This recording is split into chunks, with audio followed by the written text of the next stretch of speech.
জাহান্নামে যারা জ্বলতেছে ওরা বলবে আমাদের চারটা অপরাধ কি বলবো?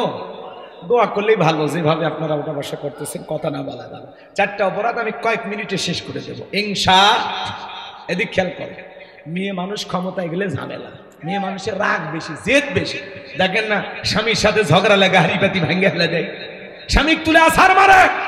মেয়েদের জেদ বেশি, রাগ বেশি। এই জন্য সিদ্ধান্ত নেয় আগামীতে আর যাই হোক নারী যেন প্রধানমন্ত্রী না। কথা ক্লিয়ার? এই মেসেজটা মনে রাখ। যেই দলেরই হোক পুরুষ চাই, পুরুষ হবে আমাদের অভিভাবক। কথা কন ঠিক আছে?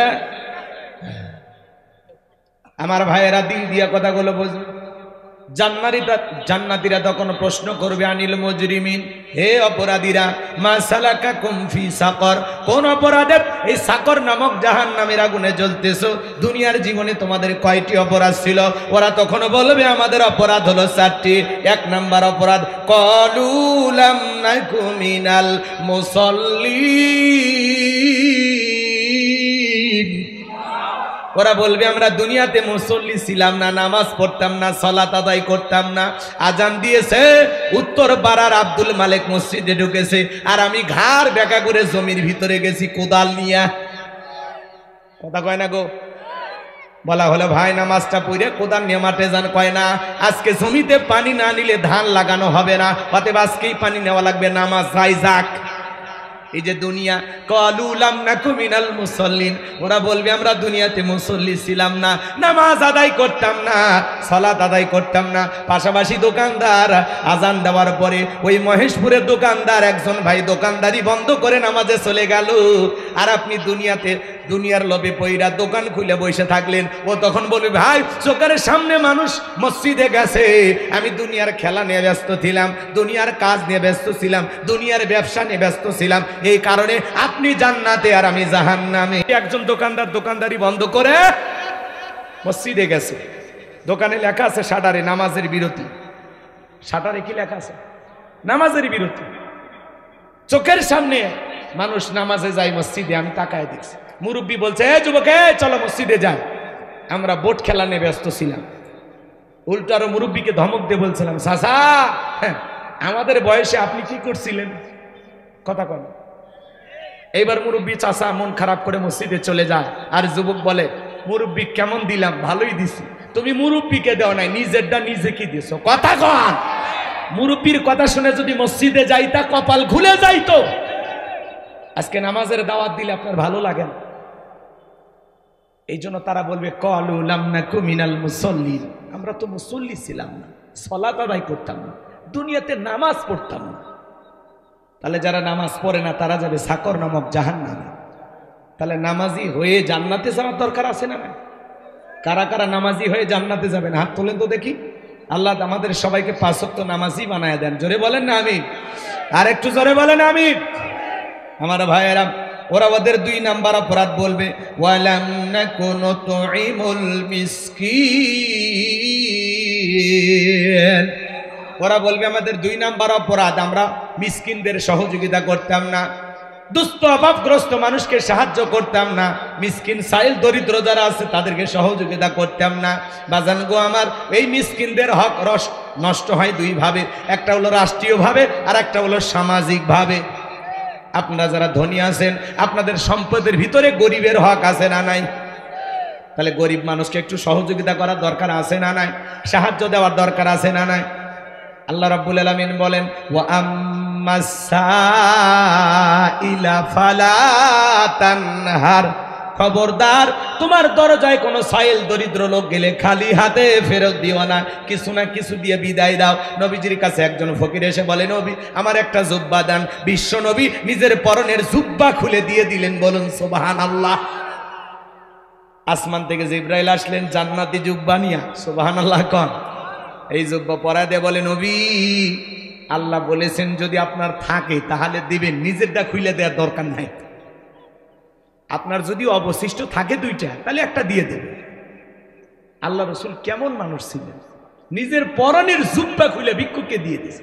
সুবহানাল্লাহ। আর একদিন এক সাইল দরিদ্র নবীজির কাছে এসে বলে, নবী আমারে কিছু দেন। আল্লাহ রসুল বলে, আমার কাছে যেটা আছে এটাতে হবে না, আমার জামাই ওসমানের কাছে যান। এইবার ফকির চলে গেলেন ওসমানের কাছে, যা দেখে হযরতে ওসমান সলতে চিপতেছে। সলতেছে বা বোঝেন তো, কথা কয় না। ল্যাম্পো ছিল না আগে, ওইটাতে যেটা দিয়ে আগুন জ্বলতো, তেল যেটাতে উঠতো, ওইটা চিপে চিপে তেল বের করতেছে।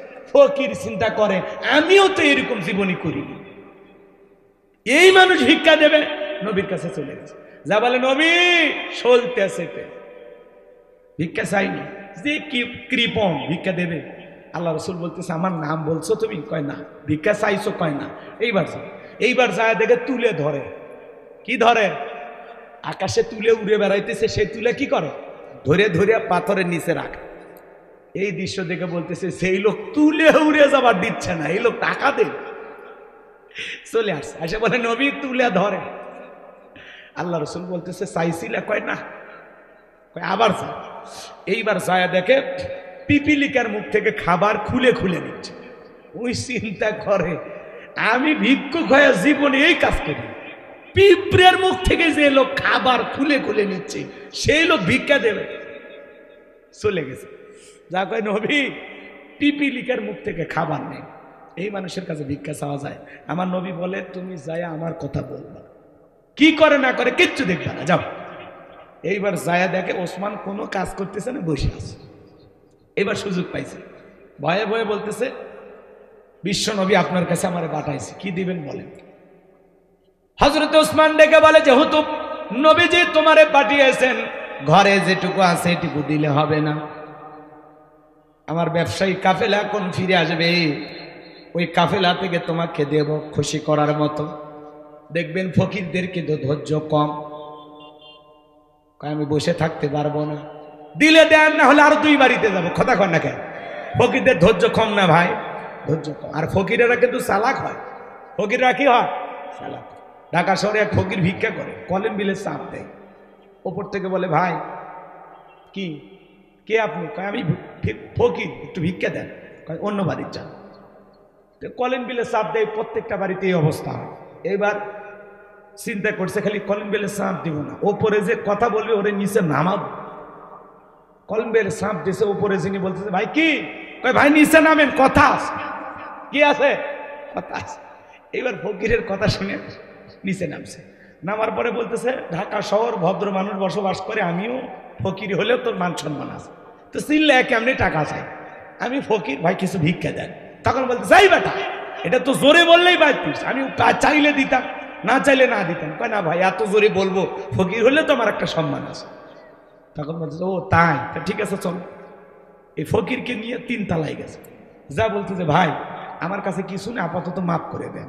তখন বলতেছে, ভাই এই কথা তো নিচে বললেই বলতে পারতেন। কয় না, তুমি ফকির হয়ে যদি তোমার সম্মান থাকে, আমি ঢাকায় বসবাস করি, আমার সম্মান নাই, আমি নিচে কেন মাফ চাবো? এজন্য উপরে তুলে মাফ চাইছি। ফকিরও যেরকম চালাক, জনগণও হয়েছে ওইরকম চালাক। কথা কোন ঠিক কিনা?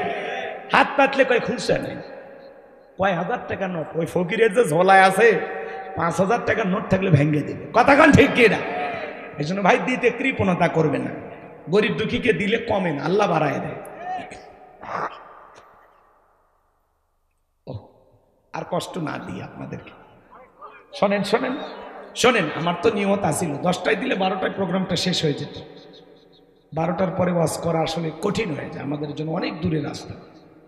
তো যাই হোক, এইবার হযরত ওসমানের কাছে ওই লোকটা যখন অস্থিরতা দেখাইলো, হযরত ওসমান তখন বলতেছে, আমি একটা চিঠি লিখে দিই, যেহেতু আপনি দেরি করবেন না, এই চিঠিটা আমার ব্যবসায়ী কাফেলার যে প্রধান আছে তারা দেখাবেন, সে আপনাদের দিয়ে দেবে।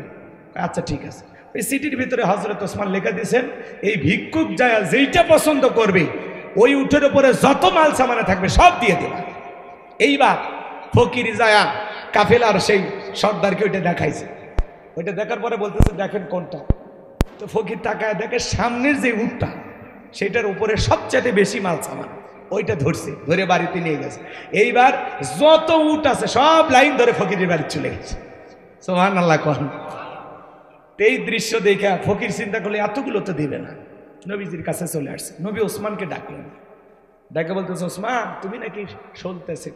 তখন বলতেছে, আপনি নবী বলেছেন অপচয়কারী শয়তানের ভাই, তো ওই তেলটা নষ্ট করে লাভ কি, এই জন্য চিপে রেখে দিয়েছি। তুমি নাকি তুলে ধরো, তুলেগুলো অপচয় নষ্ট হচ্ছে, উড়ে উড়ে বেড়াতেছে, ধরলাম। ওইটাতে একটা বালিশ বানালে মুসলমান কোনো ভাই মাথায় দিয়ে আরামে ঘুমাইতে পারবে। সুবহানাল্লাহ, কি চিন্তা তাদের। তখন বলতেছে পিপিলিকার মুখ থেকে নাকি খাবার নাম। তখন বলতেছে নবী, আমি প্রত্যেকটা প্রাণী আমার বাড়িতে যেগুলো আছে সবাইকে খাবার দিই, পিপিলিকার গর্তেও আমি খাবার খাইতে দিই, কিন্তু ওরা খাবারগুলো নষ্ট করতেছে। ওরা যে খাবার নষ্ট করতেছে এই খাবার খাওয়ার মতো তারা উপযুক্ত না, এটা অপচয় হয়ে যাবে, আল্লাহর কাছে জবাব দিতে হবে। এই জন্য আমি পিপিলিকার মুখ থেকে খাবারগুলো সংগ্রহ করেছি। সুবহানাল্লাহ। এইবার বলো, উঠ যে সব চলে গেছে, কি করবেন? আপনিরা বলেছেন 1 টাকা দান করলে 10 টাকা পাওয়া যাবে। আমি যা দেব, আমি তো আল্লাহর সাথে ব্যবসা করতে চাই, ফকিরের কাছে যা গেছে সব দিয়ে দিলাম। সুবহানাল্লাহ, সুবহানাল্লাহ। আর আমরা সামান্য একটু ভালো খাবার হইলে দরজা লাগিয়ে দিয়ে কয়, এই গেটটা ভালো করে টাইট করে লাগিয়ে দিয়ে, কোনো ফকির এসে যেন ডিস্টার্ব না করে।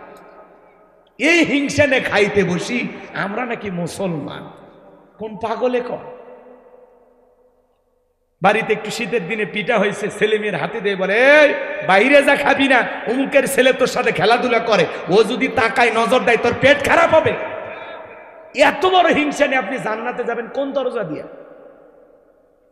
আপনার তো উচিত ছিল ছেলে মেয়ের হাতে দেওয়া, পাশাপাশি যেই ছেলেটার সাথে মেয়েটার সাথে আপনার ছেলে মেয়ে খেলা করে, বলা উচিত ছিল, বাবা তুমি যে ওদের খেলাধুলা করো, ওরা তো পিঠা করেনি, তুমি তোমার বন্ধুকে একটা পিঠে দিয়ে আসো। আপনার তো উচিত ছিল এইটা করা, আর আপনি কি করেন? আল্লাহ হেদায়েত দান করুন। এটা জোরে কর না আমিন, আরো আসতে বলেন আমিন। আমার ভাইরা দিল দিয়ে কথাগুলো বোঝার চেষ্টা করবেন।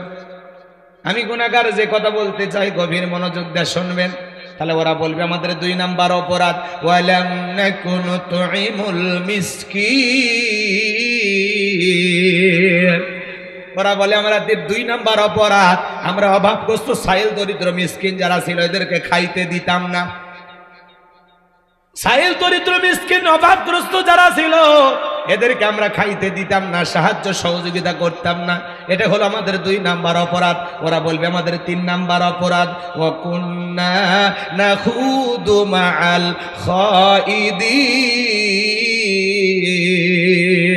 ওরা বলবে আমাদের 3 নাম্বার অপরাধ, আমরা সমালোচনাতে ব্যস্ত ছিলাম, আমরা আলেমদের সমালোচনা করতাম। কথা বোঝেন না? ইসলামের সমালোচনা করতাম, যেখানে মানুষ সমালোচনা করতো ওখানে অংশগ্রহণ করে আমরা মজা নিতাম। যারা সমালোচনাকারী এরা যাবে জাহান্নামে, বলে অমুক খারাপ তমুক খারাপ, এ ভালো না সে ভালো না। আরে ভাই, অমুক তমুক খারাপ বাদ দেন, নিজের জীবনের ত্রুটিগুলো আগে তালাশ করেন।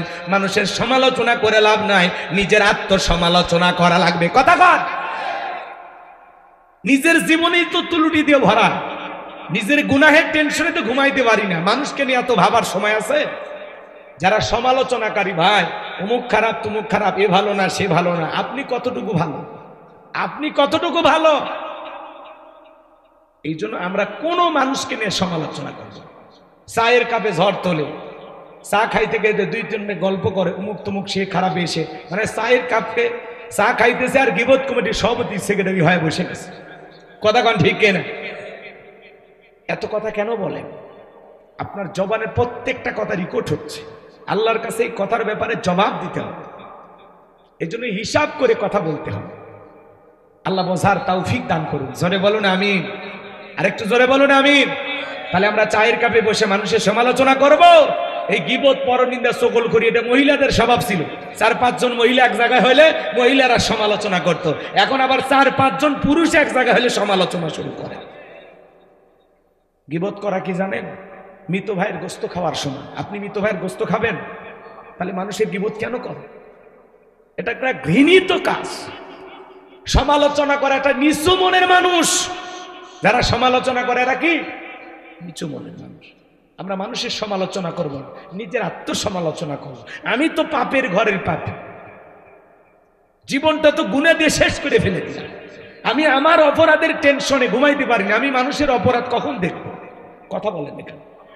এটা হলো আপনার আমার কাজ।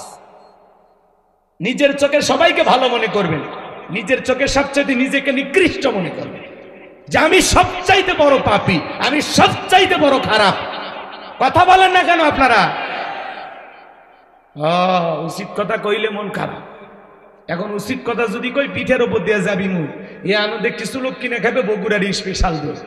যত দোষ নন্দ ঘোষ, সত্যটা বললে দোষ, করলে অন্যায়ের প্রতিবাদ, নামটা হবে তোমার মৌলবাদ, নামটা হবে তোমার জঙ্গিবাদ।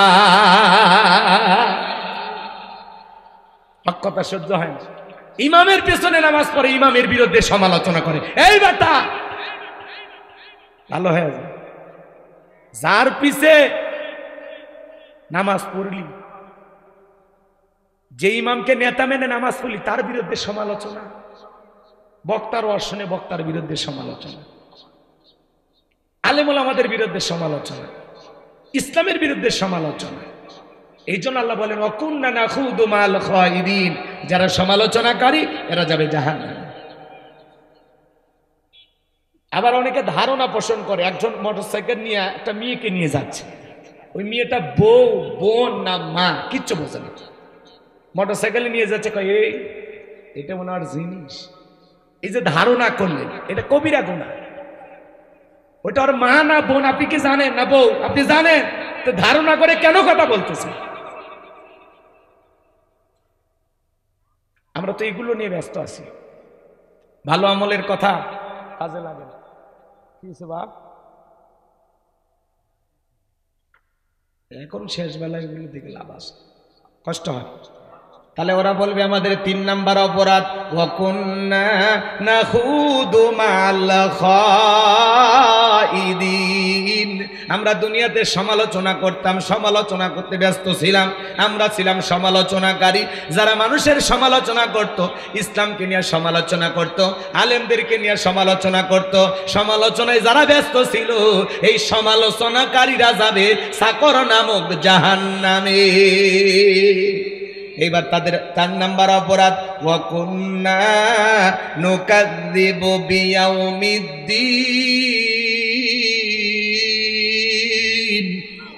ওরা বলবে আমাদের 4 নাম্বার অপরাধ, আমরা কর্মফল দিবসকে অস্বীকার করতাম। মালিক ইয়াউমিদ্দিন, শেষ বিচার দিবসের মালিক আল্লাহ, বিচারের ফয়সালা জান্নাত জাহান্নাম হবে, এটা আমরা অস্বীকার করতাম। আমরা মনে করতাম কর্মফল দিবস বলতে কিছু নাই, পরকাল টরকাল আমরা পুরোটাই অস্বীকার করতাম। কিসের পরকাল? মরার পরে যা হয় একটা হবে, এরকম চিন্তা ভাবনায় আমরা বিভোর ছিলাম। আমরা পরকালের প্রতি বিশ্বাসী ছিলাম না। যে পরকালের প্রতি বিশ্বাসী, যে আল্লাহর আখিরাতকে ভয় করে, তার পিটায়াও গুনাহ করানো সম্ভব নয়। কথা বলে ঠিক কিনা? এই আইয়ুহাল্লাযীনা আমানুত্তাকুল্লাহ, হে ঈমানদারগণ আমি আল্লাহকে ভয় করো, হাক্কা তুকাতিহি, ভয় করার মতো ভয় করো। যার অন্তরে আল্লাহর ভয় আছে, পরকালের ভয় আছে, কবরের ভয় আছে, জাহান্নামের ভয় আছে, সেই মানুষ কখনো গুনাহ করতে পারে না।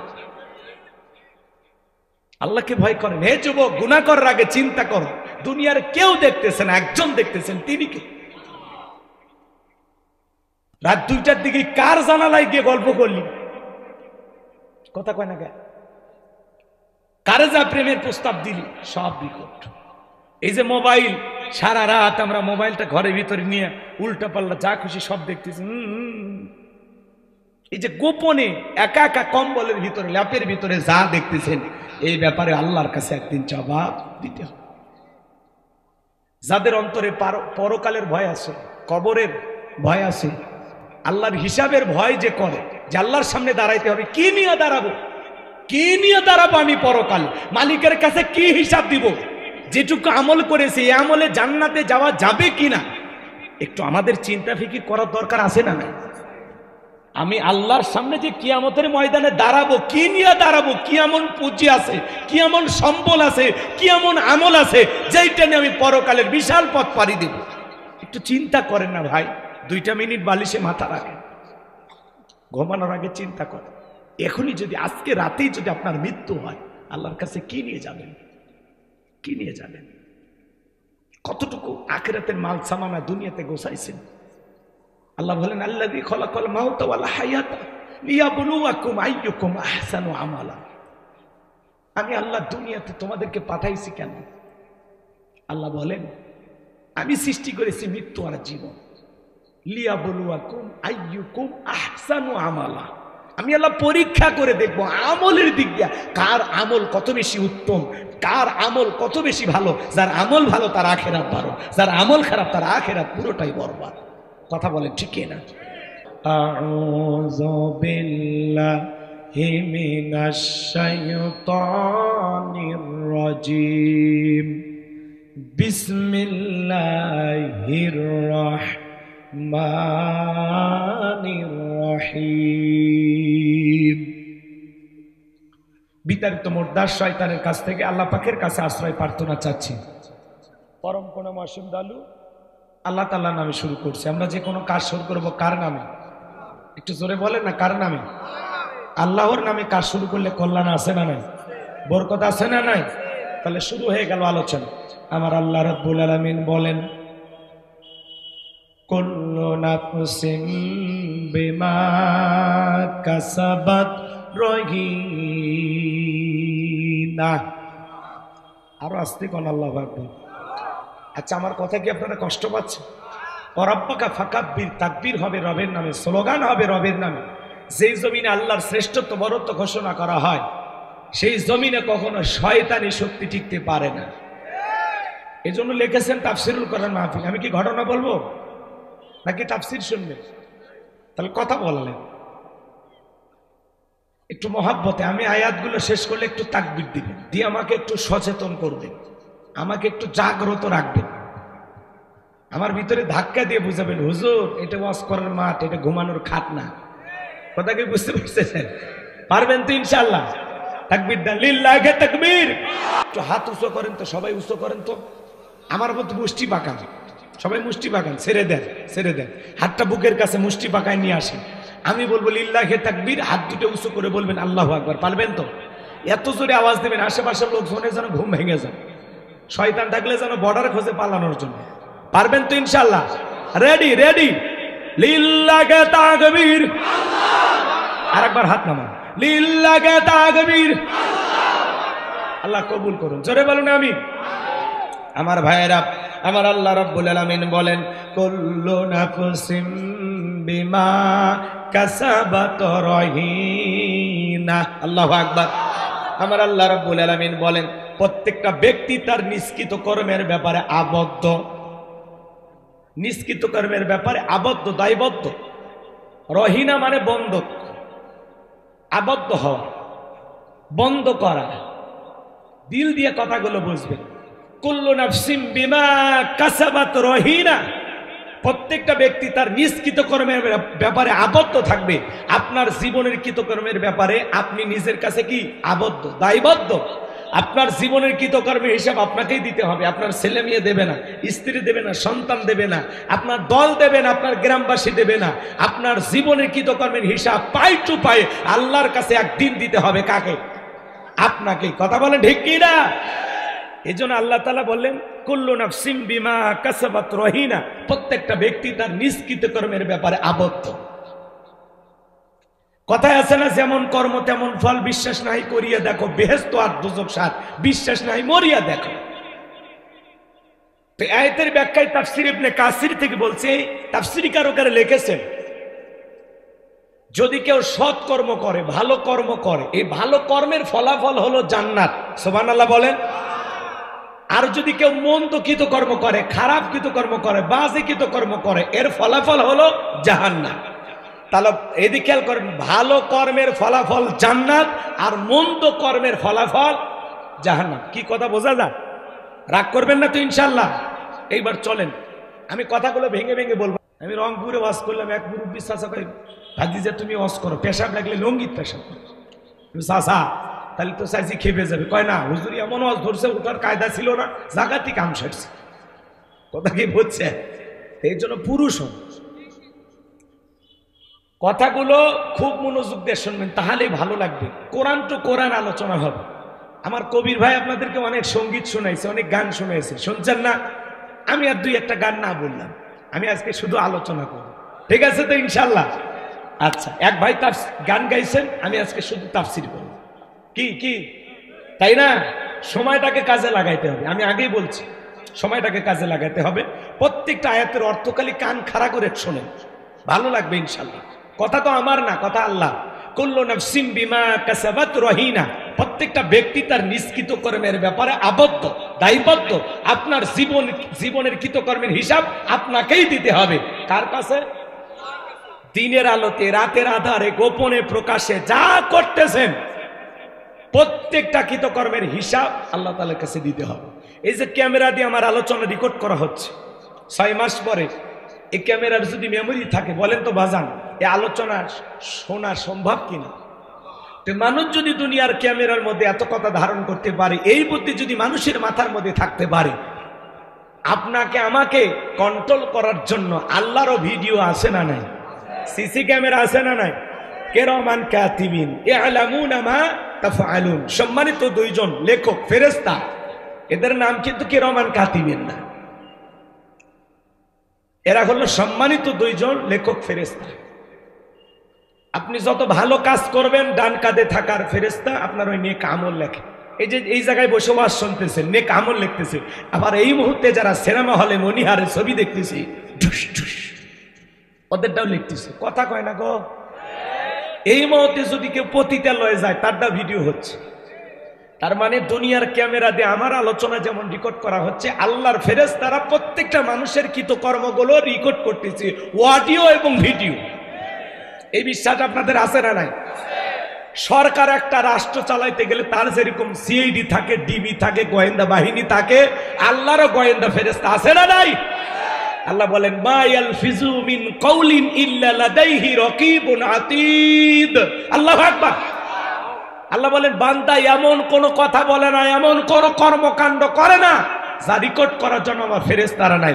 আপনার জবানের প্রত্যেকটা কথা, কর্মকাণ্ড অডিও ভিডিও সহকারে আল্লাহ রেকর্ড করে রাখতেছেন। রাগ করতেছেন? একটু গুছায় বললে ভালো হবে। ধরেন আপনাদের মসজিদের ইমাম সাহেব, ওনার কাছে একজন 50,000 টাকা দান করে বলতেছে, হুজুর এ টাকা আল্লাহর ঘরে দিলাম, আমার নাম বলার দরকার নেই। এই যে হুজুরের হাতে একজন দানকারী লেনদেন হচ্ছে, এই সময় ফেরেশতারা নাই? জোরে বলা লাগবে। আচ্ছা, এতগুলো মানুষের আওয়াজ আমার কানে আসে নাকি আমার কানেরই সমস্যা? আপনারা কি কথা বলতে ভয় পান? এখনো কি ভয় আছে? আছে ভয়? তাহলে কিসে? এখন বুক খুলে কথা বলবেন। ভয় করার দিন শেষ, এখন আমরাই সরকার। কথা স্বাধীনতা পাইছেন না, এখনকার মিথ্যা মামলা দেখে জেলে দেবে। হ্যাঁ, ওরা অন্ধ মানুষকে পর্যন্ত মামলা দিয়েছে টিস্যুটের কাছে। কথা কয় না গো? এখনকার অন্ধ মানুষের নামে কেউ মামলা দেয়? আচ্ছা, অন্ধ মানুষ গাড়ি পড়া, এটাকে আপনারা বিশ্বাস করেন? শয়তান বিশ্বাস করছে? ওর কাছে মিস কল দেন, ও বলবে না ভাই আমিও বিশ্বাস করি। কথা কন ঠিক কিনা? সম্মানিত ভাইয়ের আমার, দিল দিয়ে কথাগুলো বুঝবেন। আপনার যাদের মসজিদের ইমাম সাহেব, তার কাছে 50,000 টাকা একজন দান করলো, বলেন তো বাজান ওই সময় ফেরেশতা ওই জায়গায় আছে না নাই? ওইটা ভিডিও হয়েছে কিনা, রেকর্ড হয়েছে কিনা? ইমাম সাহেব যদি এখন মনে করে যেই বেতন দেয় এতে তো আমার দিন যায় না, 50,000 টাকা ইমাম সাহেব যদি নিজের ব্যক্তিগত মনে করে খরচ করে, আল্লাহর ফেরেশতারা বলবে ইমাম মানুষ অনেক কষ্ট করে, 50,000 টাকা খাইছে, ওইটা লেখার দরকার নাই। কি বলেন? ইমাম সাহেবের বেলা হুজুরে ছাড় দেবে? হুজুরকে ফেরেশতা ছাড় দেবে? ইমাম সাহেব যদি এটা মসজিদের কাজে লাগায়, এটা উদাহরণ দিচ্ছি, কোনো ইমাম এরকম খায় না, ইমামেরা ভালো মানুষ। আল্লাহু আকবার কর। এটা উদাহরণ মানুষকে বোঝানোর জন্য। শোনেন, ইমাম সাহেব যদি এটা মসজিদের কাজে লাগায় সেটাও লিখবে, আবার ইমাম সাহেব যদি নিজের ব্যক্তিগত মনে খরচ করে সেটাও লিখবে। আরে ভাই 50,000 বাদ দেন, 5 টাকাও যদি মসজিদের মগ থেকে, দান বক্স থেকে নিয়ে যায়, হুজুর যদি একটা পানের খিলি কিনে খায়, ওই ব্যাপারেও আল্লাহর কাছে হিসাব দেওয়া লাগবে। কথা বলেন ঠিক কিনা? এবার চলেন মাদ্রাসার হুজুরের কাছে যাই। মাদ্রাসার হুজুর, ওনার কাছে একজন একটা ছাগল দিল, হুজুর ছাগলটা সদকা দিলাম, এতিম বাচ্চাদেরকে জবাই করে খাওয়াই দিলেন। এখন হুজুর ছাগল জবাই করার পরে দেখলো 14 কেজি গোস্ত হয়েছে। চিন্তা করলো অনেকদিন ধরে বাড়িতে গোস্ত বাড়াই না, ওখান থেকে 5 কেজি যদি বাড়িতে পাঠাই, ফেরেশতারা লিখবে না? না, বলবে মাদ্রাসা অনেক কষ্ট করে, হুজুর এটি লেখার দরকার নেই, এটা রাইখে দিই।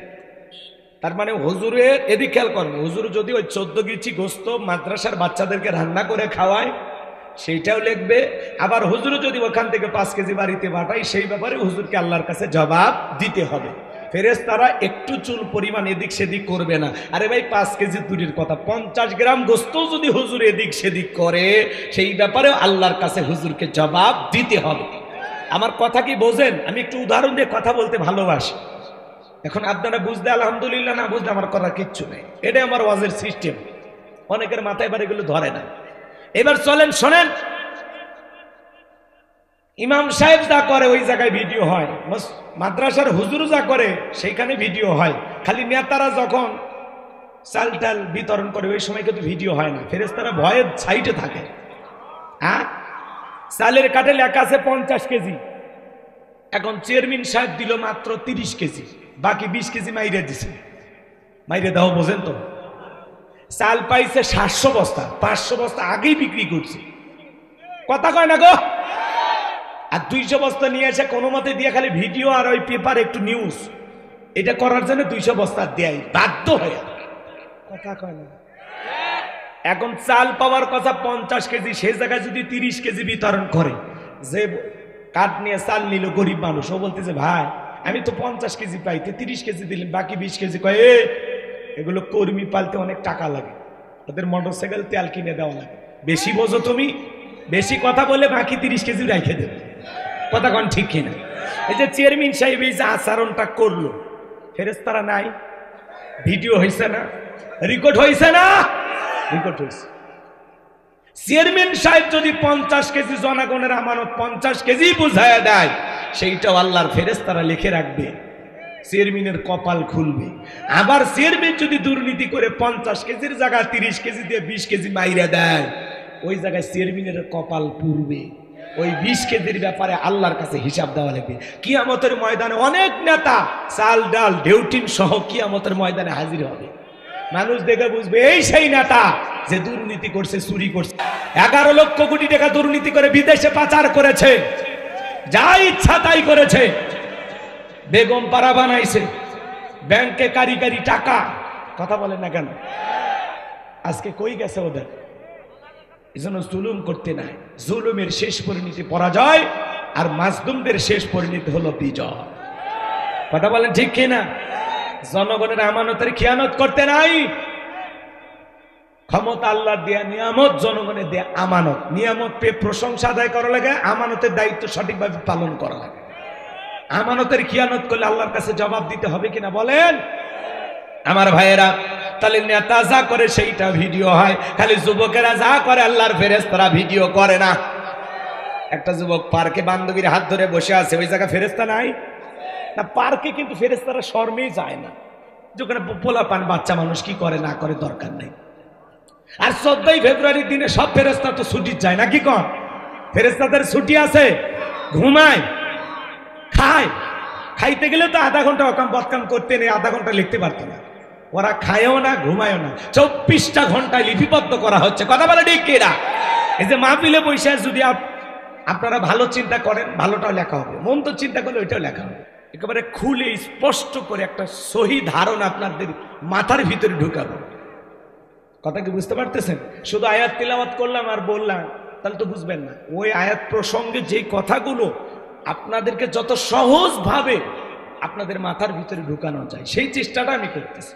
তাফসীরে কোনো মাহফিল লিখবেন আবার ঘটনা কাহিনী শুনবেন, তাহলে তো হবে।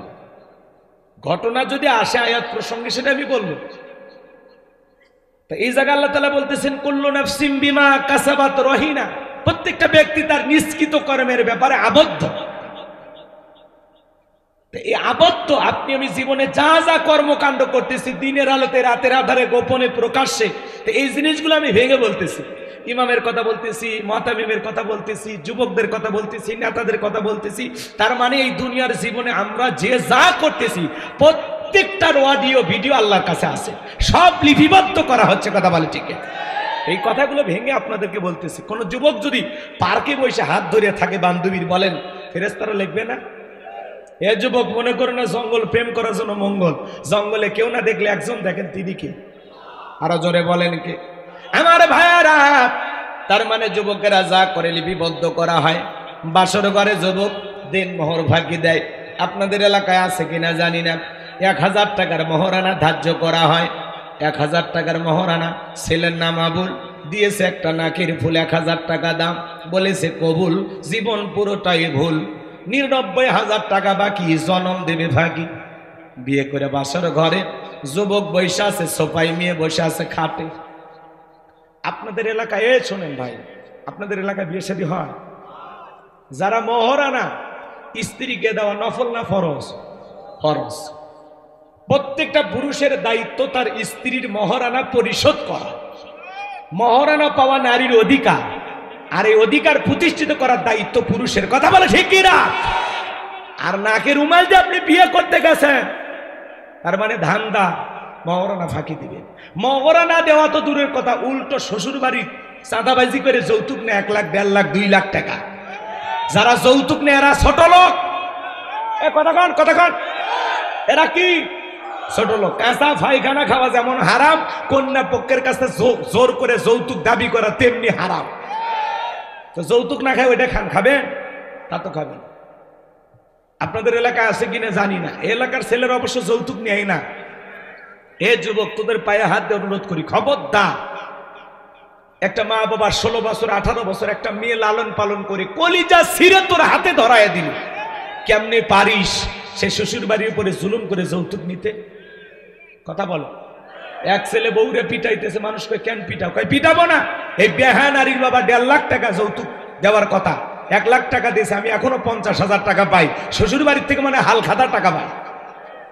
এরকম যুবক আছে না নাই? যারা যৌতুকের জন্য বউরে পিটায়, যৌতুকের জন্য শ্বশুর বাড়িতে জুলুম করে, এরা হলো ছোট লোক। এরা হলো কি বলে? ছোট লোক। আপনাদের এলাকায় যারা যৌতুক নিয়ে বিয়ে করেছেন, এখন সময় আছে রে যুবক, যৌতুকের টাকা শ্বশুর বাড়িতে ফেরত দিয়ে আসো। যৌতুক নেওয়া করলে সমস্যা নাকি? এগুলোরও ঝামেলা আছে। এক মাহফিলে গেলাম, কয় হুজুর কি ওয়াজ করবো না? ভাই অবস্থা খারাপ, আপনারাই বলেন যেটা করলে ভালো হয়। তখন বলতে হুজুর আপনার মাহফিলে যুবক বেশি, তো দেখেন কি ওয়াজ করা যায়। আমি বিয়ে নিয়ে ওয়াজ করি। হ্যাঁ হুজুর খুবই ভালো। তো ওয়াজ করতে করতে এক সময় ধাম করে যখনই যৌতুকের কথা বলতেছে, বলছে হুজুর ওই কথা বললেন না, কয়েকদিন আগে আপনার পাশে যে বসে আছে ও ছেলেরে বিয়ে দিয়ে 5 লাখ নিয়েছে। কথা বলছেন না? এই হলো ঝামেলা। হক কথা বলতে গেলে ঝামেলা আসে। কথা কন ঠিক কিনা? ভাই যৌতুক নেওয়া জায়েজ নাই, আপনি কেন নেবেন? আর হারামে কোনো বরকত নাই। শ্বশুর বাড়ি থেকে 1.5 লাখ টাকা নিয়েছেন না, ওইটা বিয়ের অনুষ্ঠান পাড়ি দিতে দিতে কোন দিকে যে খরচ হয়ে যাবে আপনি ওই টাকা খুঁজেই পাবেন। এই ওই টাকা নিয়ে কি লাভ? শ্বশুরের মনে কষ্ট দেওয়া। একটা মেয়েকে ফুটান্ত গোলাপের মতো আহা কত কষ্ট করে লালন পালন করে, কইরা তোমার মতো একটা অপরিচিত ছেলের হাতে তুলে দিল, ওনার বাড়ি চৌগাছা, আর বিয়ে দিল সেই গোপালপুর। আহারে চেনে না জানে না, তোমার হাতে তুলে দিল একটা জীবন্ত ফুটান্ত গোলাপ। ওর মা বাবা ওর খেদমত নিতে পারলো না, সারাটা জীবন এই নিয়ে তোর খেদমত করবে, তোমার পরিবারের খেদমত করবে। হে যুবক, তোমার পোশাক আশাক পরিষ্কার করবে, তোমার জন্য রান্না করবে, তোমার সন্তান গর্ভে ধারণ করবে, সারাটা জীবন সে তোমার জন্য উপকার করবে। ওর মা বাবা তো কিছুই পাইল না। পারলে তো শ্বশুরকে আরো একটা মোটরসাইকেলে দেওয়া দরকার। আব্বা যে জিনিস আমারে দিয়েছেন। কথা কয় না, কথা কয় না। রাগ করেছেন মনে হয় আপনারা। আল্লাহ আমাদের সবাইকে সঠিক বুঝ দান করুন, জোরে বলুন আমিন। লম্বা আমি করবো না ভাইয়েরা আমার। বাসর ঘরে বৈশা আছে, স্ত্রী ডেকে বলে স্বামী কাছে আসো না। কেন? বলে না কাছে যাওয়া যাবে না। কেন? হুজুর বলেছে মহরানা পরিশোধ না করে স্ত্রীকে স্পর্শ করা যাবে না। মেয়েটা টেনশনে পড়ে গেল। স্বামী তোমার কাছে কি টাকা নাই? বলে না টাকা নাই। টাকা থাকলে কি আমি এর জায়গায় বসে থাকি?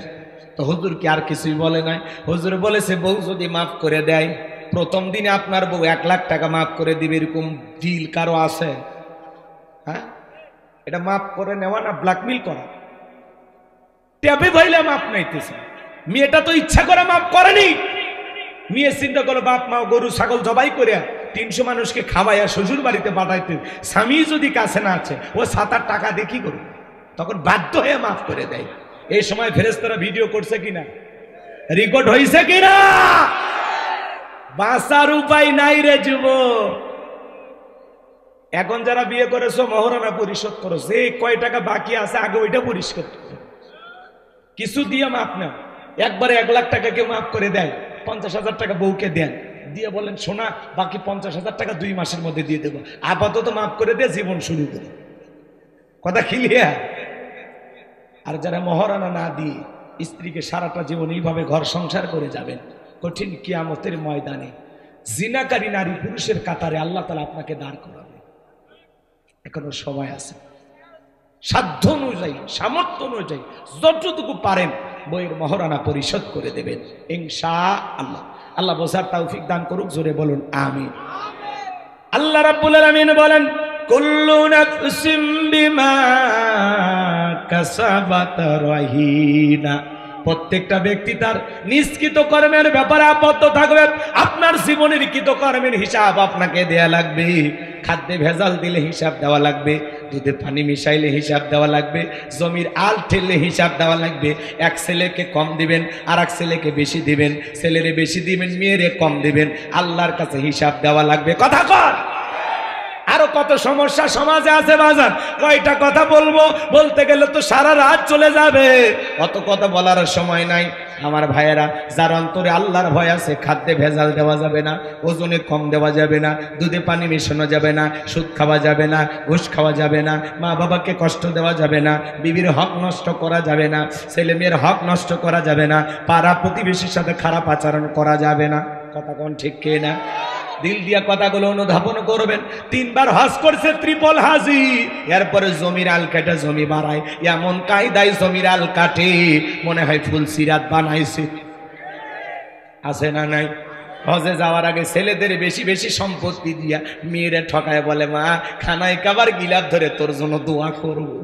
ওরে হাজি বাটা, এখনই হয়েছে স্বাস্থ্য পাজি, আগে মেয়ের হক বুঝে দে, তারপরে হজ করতে যা।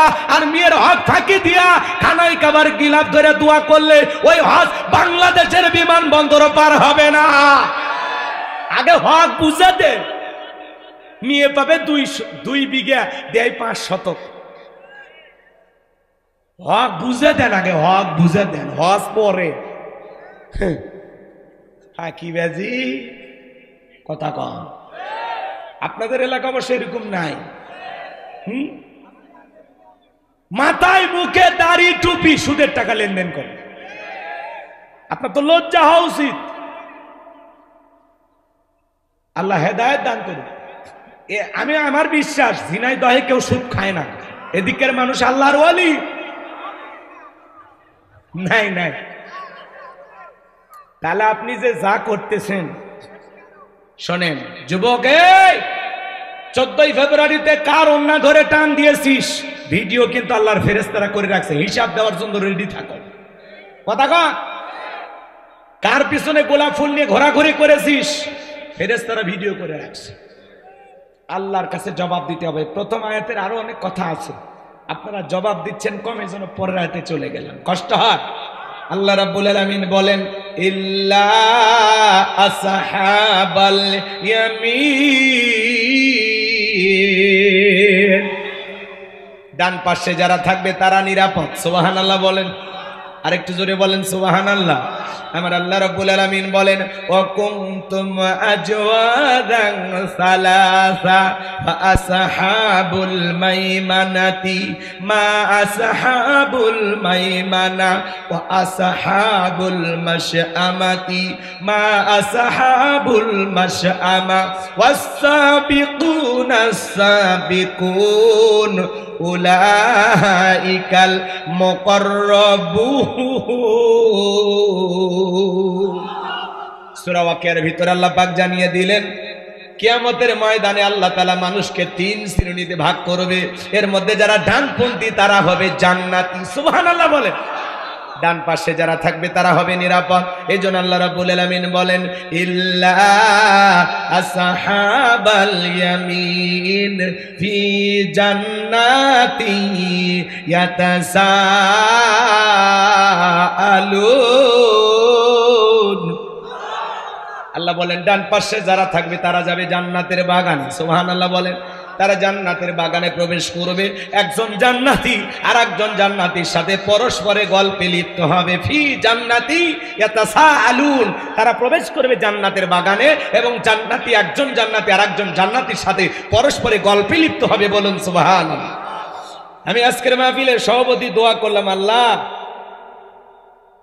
মুহিবুল আলম বিপু সাহেব, আল্লাহ ওরে সভাপতিকে যেই জান্নাত দেবেন আল্লাহ ওই একই জান্নাতে আমারেও কবুল করবেন। আল্লাহ যদি কবুল করে তাহলে জান্নাতের ভিতরে দুইজনের দেখা হয় না।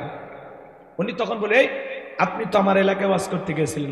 হ্যাঁ, ওই আপনি ওই মাহফিলে সভাপতি ছিলেন। তাসের দুইজনে গল্প করি, জান্নাতের বাগানে ভিআইপি চেয়ারে সভাপতি আর প্রধান বক্তা দুইজন মিলে গল্প করে। সুবহানাল্লাহ কালকে বললে হবে।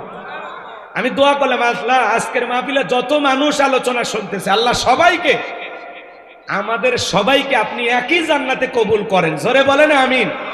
আল্লাহ যদি কবুল করে তাহলে জান্নাতের ভিতরে একে অপরকে দেখে আমরা কি করতে পারবো? চিনতে পারবো। আর চিনার পরে কি হয়? গল্প হয়। সুবহানাল্লাহ। আল্লাহ তাআলা সেই কথা বলতেছেন, ফি জান্নাতি ইয়াতাসাআলুন, তারা জান্নাতের বাগানে প্রবেশ করবে, একে অপরের সাথে পরস্পরে গল্পে লিপ্ত হবে। সুবহানাল্লাহ। এখন জান্নাতীরা গল্প করে শোনেন, এই কথা শুনে তো অনেকের মন খারাপ হতে পারে। হ্যাঁ হুজুর, দোয়া করলে জান্নাত অতই সহজ। মুসা নবী আল্লাহকে ডেকে বলে, আল্লাহ আমারে কি আপনি জান্নাত দেবেন? আল্লাহ বলে, নবী মানুষ কেন জান্নাত দেব না? অবশ্যই দেব। সুবহানাল্লাহ। নবী মুসা ডেকে বলে, আল্লাহ আমার জানতে বড় ইচ্ছা হয় জান্নাতে আমার প্রতিবেশী কে হবে, কারণ প্রতিবেশী যদি ভালো হয় বসবাস করে শান্তি পাওয়া যায়। কথা কোন ঠিক কি না? আমাদের সমাজে দেখেন না, এক প্রতিবেশী আর এক প্রতিবেশীর সাথে ঝগড়া কইরা যা তাতে রাস্তা বন্ধ করে দেয়। বলে আমার সাথে ঝগড়া করে আমার বুকের উপর দিয়ে হাঁটে যাবি, রাস্তা বন্ধ করে দিলাম, এখন মাথার উপর দিয়ে হাঁট। সামান্য জায়গার বড়াই করে। আহারে কপাল পোড়া মুসলমান। এই জায়গার মালিক কি আপনি? এ কথা কন না কে? এই জায়গার মালিক আপনি? এক জেলায় ওয়াজ করতে গেলাম, বলে হুজুর এইদিকে আমার বরাব্বার, এইদিকে আমার চাচার, এইদিকে আমার বাবার, এই এলাকাতে সব জায়গা আমাদের, আমাদের আর কারো জায়গা নেই। আমি তখন বললাম, সব আপনাদের, সব। তখন বলতো, হুজুর বুঝতে পারছি আপনি কি বলতেছেন, বুঝতে পারছি, চলেন। এই কথা বলে কয় 1 মিনিট হাঁটেন, আপনার দেখাচ্ছি এই যে এলাকাতে আল্লাহরও জায়গা আছে। আমি তখন হাইটে 1 মিনিট পরে যা দেখি সুন্দর একটা মসজিদ। তখন বলতেছে, হুজুর এই এলাকাতে আল্লাহর কোনো জায়গাই নাই, এই 10 শতক আমরা আল্লাহ দিচ্ছি, দিয়ে মসজিদ বানাচ্ছি। কথা কয় না, কথা কয় না। এরকম মুসলমান আছে না নাই? আচ্ছা, মসজিদ যে জায়গায় হয়েছে ওই জায়গার মালিক কি? ওর বাড়িটা যে জায়গায়, ওই জায়গার মালিক কি? এই যে মাহফিল যে জায়গায় হচ্ছে, এই জায়গার মালিক কি? তাহলে আপনি যে একটা মানুষের যাতায়াতের রাস্তা বন্ধ করে দিলেন, মুসলমান আরো রাস্তায় যদি কোনো কাঁটা পাথর ইট পড়ে থাকে ওইটা টান দিলে সব পাওয়া যায়। আর আমি যদি আর এক মুসলমানের যাতায়াতের রাস্তা বন্ধ করে দিই, সব হবে না গুনাহ হবে? এই মেয়ে, আপনি 5 ওয়াক্ত নামাজে মাথা নত করে কপাল কালো করে লাভ আছে? চরিত্র ঠিক করেন, ব্যবহার ঠিক করেন। কথা কোন ঠিক কিনা? মানুষ হন আগে, নামাজ পড়ে আবার মানুষের যাতায়াতের রাস্তা বন্ধ করে দেয় হিংসার ঠেলায়। একটু পানি নামে বাড়ির ধার দিয়া রাস্তার মধ্যে গর্ত করে রাখছে। আমার বাড়ির ধার দিয়ে আমি পানি নামতে দেব না। মহেশপুর এলে টুকিটাকি ঝামেলা হয় না? না এলাকায় হয় না ভাইলে, ঝামেলা আছে? নাই নাই, এলাকাত নাই। ওটা আমি আমার এলাকার কথা বলতেছি। এলাকার কথা বলে মার খাবো নাকি? হইলে মানিয়ে নেন, তাহলে বুঝে যাবেন বাস্তবে মিলে যাচ্ছে। হয়েছে আর কেউ মারবে না। আমার ভাইয়েরা দিল দিয়ে কথাগুলো বোঝার চেষ্টা করবেন। আমি গুনাহগার যে কথা বলে যাই, আল্লাহ নবী মুসা আলাইহিস সালাম ডেকে বলেন, আল্লাহ জান্নাতে আমার প্রতিবেশী কে হবে আমি জানতে চাই। প্রতিবেশী ভালো হলে বসবাস করে শান্তি পাওয়া যায়। কথা বলেন ঠিক কি না? আর প্রতিবেশী খারাপ হলে বসবাস করে শান্তি পাওয়া যায় না। নবী মুসা ডেকে বলে, আল্লাহ জানতে চাই আমার প্রতিবেশী কে হবে। জান্নাতে আর প্রতিবেশী নিয়ে তো মারামারি হবে না, হবে কি? কোনো ঝামেলা হবে না। নবী মুসা জানতে চায়। আল্লাহ ডেকে বলে, পয়গম্বর তোমার সাথে জান্নাতে থাকবে যে, তোমার সঙ্গী হবে যে, দুনিয়াতে বর্তমানে একজন কসাই সে। নবী মুসা ডেকে বলে, আল্লাহ দুনিয়ার এত মানুষ থাকতে কসাই কেন আমার সাথে জান্নাতে যাবে? জানতে বড় আগ্রহ হয় আমার। আল্লাহ ডেকে বলে, নবী মুসা সবই যদি আমি বলে দেই তাহলে তোমার দায়িত্বটা কি? কেন জান্নাত দিলাম? জানতে হলে কসাইয়ের কাছে তোমাকে যেতে হবে। আল্লাহু আকবার বলেন। ঘটনা বলা মূল উদ্দেশ্য না বাজান, সামনের দিকে যাই গেলে আপনারা বুঝতে পারবেন কেনই বা বললাম। নবী মুসা এবার ওই বাজারে চলে গেল, কসাই সুন্দর করে গোস্ত বিক্রি করে বাড়ির পথে রওনা করেছেন। আল্লাহ নবী মুসা আলাইহিস সালাম ডেকে বলে, কসাই রে, আমি যদি তোমার বাড়ির মেহমান হই তোমার কি কোনো আপত্তি আছে? বলে না। এইবার নবী মুসাকে সঙ্গে নিয়ে কসাই তার বাড়িতে চলে গেলেন। সুন্দর করে গোস্ত রান্না করার পরে বাটির মধ্যে গোস্ত নিয়ে তার জনম দুঃখিনী মা অন্ধ চোখে দেখতে পারে না, মায়ের মুখে তুলে তুলে খাওয়ায়। খাওয়া শেষে দুঃখিনী মা দুইটা হাত তুলে দোয়া করে বলে, আল্লাহ এই জামানার মুসা নবী যেই জান্নাতে থাকবে আমার ছেলেটাকেও আপনি একই জান্নাতে কবুল করে নিও। আল্লাহ গো, জামানার নবী মুসা যেই জান্নাতে থাকবে ওই একই জান্নাতে আমার সন্তানটাকে তুমি জায়গা করে দিও। মহিলা দোয়া করলেন, ছেলেটা নবী মুসার কাছে চলে আসলেন, ডেকে বলে, এই যুবক, একজন মহিলা দোয়া করলো, কে? বলে, আপনি কিছু মনে করবেন না, ওইটা আমার মা, প্রতিদিন আল্লাহর কাছে দোয়া করে, আল্লাহ গো এই জামানার নবী মুসা যেই জান্নাতে থাকবে আমার ছেলেটাকে সে একই জান্নাতে কবুল করে নিও।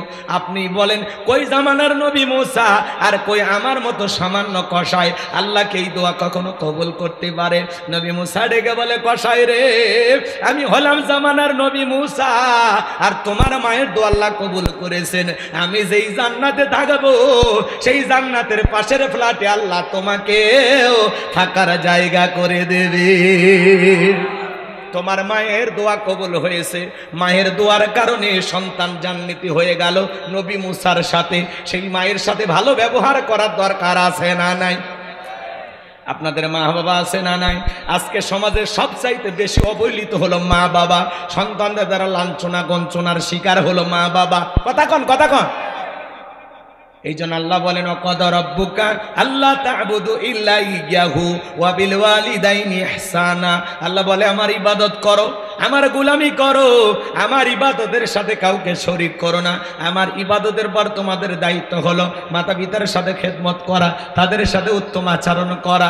এ যুবক ভাই, তোমাদের পায়ে হাত দিয়ে অনুরোধ করে বলে যায়, এই দুনিয়ার জমিন আজকে 95% পরিবারে মা বাবা নির্যাতন জুলুমের শিকার। অধিকাংশ সন্তানেরা মা বাবাকে অবহেলা করে। তুমি কি জানো রে যুবক, মা বাবার দোয়ার কত দাম তুমি কি জানো? আমি হুজুর দোয়া করলে কবুল হইতে পারে, না হইতে পারে, কিন্তু তোমার মা বাবা যদি তোমার জন্য দোয়া করে এই দোয়া কখনো আল্লাহ তাআলা ফেরত দেবে না। কথা বলেন ঠিক কি না? আমার ভাইরা রে, গভীর মনোযোগ দিয়ে কথাগুলো শুনবেন। যুবক, তোদের পায়ে হাত দিয়ে অনুরোধ করে বলে যায়, খবরদার মা বাবার সাথে কোনোদিন বেয়াদবি করো না। একটা মা সন্তানের জন্য কত কষ্ট করে যুবক। সন্তান যখন মায়ের গর্ভে চলে আসে মা খাইতে পারে না, মার বমি বমি হয়। 7-8 মাস যখন হয়ে যায়, সন্তান যখন পেটের ভিতরে নাড়াচাড়া করে, ওই সন্তানের 2টা পা আল্লাহ তাআলা মায়ের কলিজার সাথে সেট করে দেয়। ডাক্তারি গবেষণায় বলা হয়েছে, বাজা আপনি আমি মায়ের গর্ভে যেই জায়গাটাতে থাকি এই জায়গা মাত্র 10 ইঞ্চি। যেই সন্তান সবচাইতে কম মায়ের পেটের ভিতরে নাড়াচাড়া করে, মায়ের গর্ভে থাকা অবস্থায় ওই সন্তান 4500 বার মায়ের কলিজায় লাথি মারে। 8-9 মাস যখন হয়ে যায়, পেটটা যখন তরমুজের মতো অনেক বড় হয়ে যায়, মা ঘুমাইতে পারে না, পেটের একোনায় ওকোনায় চিনচিন ব্যথা করে, মার কষ্ট করে। সারা রাত জায়গা মা দেলে পিঠটা লাগায় থাকে। যেই মা রাত্রি জাগরণ করে ঘুমাইতে পারে না, আমার ভাইয়েরা, যেই মা রাত্রি জাগরণ করে ঘুমাইতে পারে না, সারা রাত জায়গা নফল নামাজ বলে যে সব হয়, মায়ের আমল নামায় আল্লাহ সেই সব লিখে দেয়। সন্তান যখন ডেলিভারির সময় হয়ে আসে, আমার ভাইয়েরা, দক্ষিণী মা বাবার 2টা পা জড়াইয়া কান্না করে। মায়ের চোখের পানি যখন বাবার পাকে স্পর্শ করে, বাবা ঘুম থেকে জাগ্রত হইয়া ডেকে বলে, বিবি এত রাত্রিবেলায় কেন তুমি কান্না করো, কি হয়েছে তোমার? মা ডেকে বলে, স্বামী দীর্ঘদিন আপনার সংসার করলাম, ভুল বেয়াদবি মাফ করে দেবে। আমি আমার সন্তানটাকে জন্ম দেওয়ার জন্য বাবার বাড়িতে চলে যাব। ও স্বামী আপনার সংসারের চাবি বুঝায় নেন, বেঁচে থাকলে আবারও দেখা হবে। এই কথা বলে মা দাইমার ঘরে চলে যায়। প্রসবের যাতনায় মা দাঁত মুখ কামড়ায়, চোখের পানি ছেড়ে দিয়ে কাঁদে। হে যুবক, একটা সন্তান ডেলিভারি করতে গিয়ে কত কষ্ট হয়, কত ব্যথা হয়, দুনিয়ার মা সারা কেউ বুঝবে না। নবীর এক সাহাবী মাকে কাঁধে করে নিয়ে খানায় কাবা তওয়াফ করে। নবী বলে, সাহাবী বড় ভালো কাজ করতেছ। সাহাবী ডেকে বলে, হুজুর আমি যে আমার মাকে কাঁধে করে না খানায় কাবা তওয়াফ করলাম, আমি কি আমার মায়ের হক আদায় করতে পেরেছি? বিশ্বনবী ডেকে বলেন, সাহাবী আল্লাহ যদি তোমাকে কিয়ামত পর্যন্ত হায়াত দেয় আর তুমি যদি তোমার মাকে কাঁধে নিয়ে খানায় কাবা তওয়াফ করো, তোমার মা তোমাকে জন্ম দেওয়ার সময় প্রসবের যাতনায় আ শব্দ করেছিল, ওই একটা আ শব্দের হক দুনিয়ার কোনো সন্তান আদায় করতে পারবে না। এই জন্য নবীজি বলেছেন, ওমা জান্নাতুকা ওয়া নারুকা, তোমার পিতামাতাই তোমার বেহেশত, তোমার পিতামাতাই তোমার দোজখ। যুবক রে, যারা মা বাবার মনে কষ্ট দিয়া বাড়ি থেকে তাড়াইয়া দেয়, বৃদ্ধাশ্রমে পাঠাইয়া দেয়, ও মা বাবাকে তাড়াইয়া দেয় নাই, নিজের ভাগ্য থেকে জান্নাত তাড়িয়ে দিয়েছে। যত বড় ইমাম হন, বক্তা হন, শিক্ষিত মানুষ হন, যদি মা বাবার মনে কষ্ট দিয়ে থাকেন, ছাড় পাওয়ার সুযোগ নাই। একটা 2013 সালে পত্রিকা একটা কলম পড়েছিলাম বিশ্ব মা দিবস উপলক্ষে। ছেলেটার নাম ছিল আব্দুল মালেক। ছোটবেলায় চোখে দেখতে পারতো না, চোখ দিয়ে ঝাপসা ঝাপসা দেখতো, চোখ দিয়ে পুষ পড়তো, পানি পড়তো। দুঃখিনী মা সন্তানটাকে ডাক্তারের কাছে নিয়ে গেল। ডাক্তার চোখটা পরীক্ষা নিরীক্ষা করে বলে, আপা আপনার ছেলের যে অবস্থা, চোখটা অপারেশন করা ছাড়া ভালো হওয়ার কোনো সম্ভব নাই। এমন একটা অ্যামাউন্টের কথা বললেন।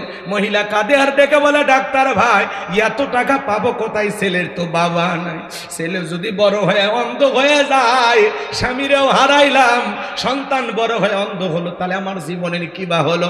ও ডাক্তার ভাই, আমি যদি দুইটা চোখ আমার ছেলেকে দিয়ে দেই, তাহলে আমার ছেলে চোখে দেখতে পারবে কিনা? বলে, আপা এও সম্ভব। আমার ভাইয়েরা দিল দিয়ে কথাগুলো বোঝার চেষ্টা করবেন। একবার দুঃখিনী মা সন্তানকে দুইটা চোখ দান করে দিল। ছেলেটা আস্তে আস্তে বড় হয়, পরীক্ষা দেবে। মা দুধের গিলাস নিয়ে ছেলেটার রুমের ভেতরে প্রবেশ করেছে। ছেলেটা ডেকে বলে, মা বেশি বেশি তুমি আমার ঘরে ঢুকবা না, তোমার চোখ দিয়ে পুষ পরে, পানি পরে, মা তোমার চোখের রোগটা আমার চোখে পার হতে পারে। দক্ষিণী মা বুকটা ফাইটা যায়, মনে কষ্ট পায়, মনের দুঃখ মনে চেপে রাখে, সন্তানকে কোনো কিছু বলে না।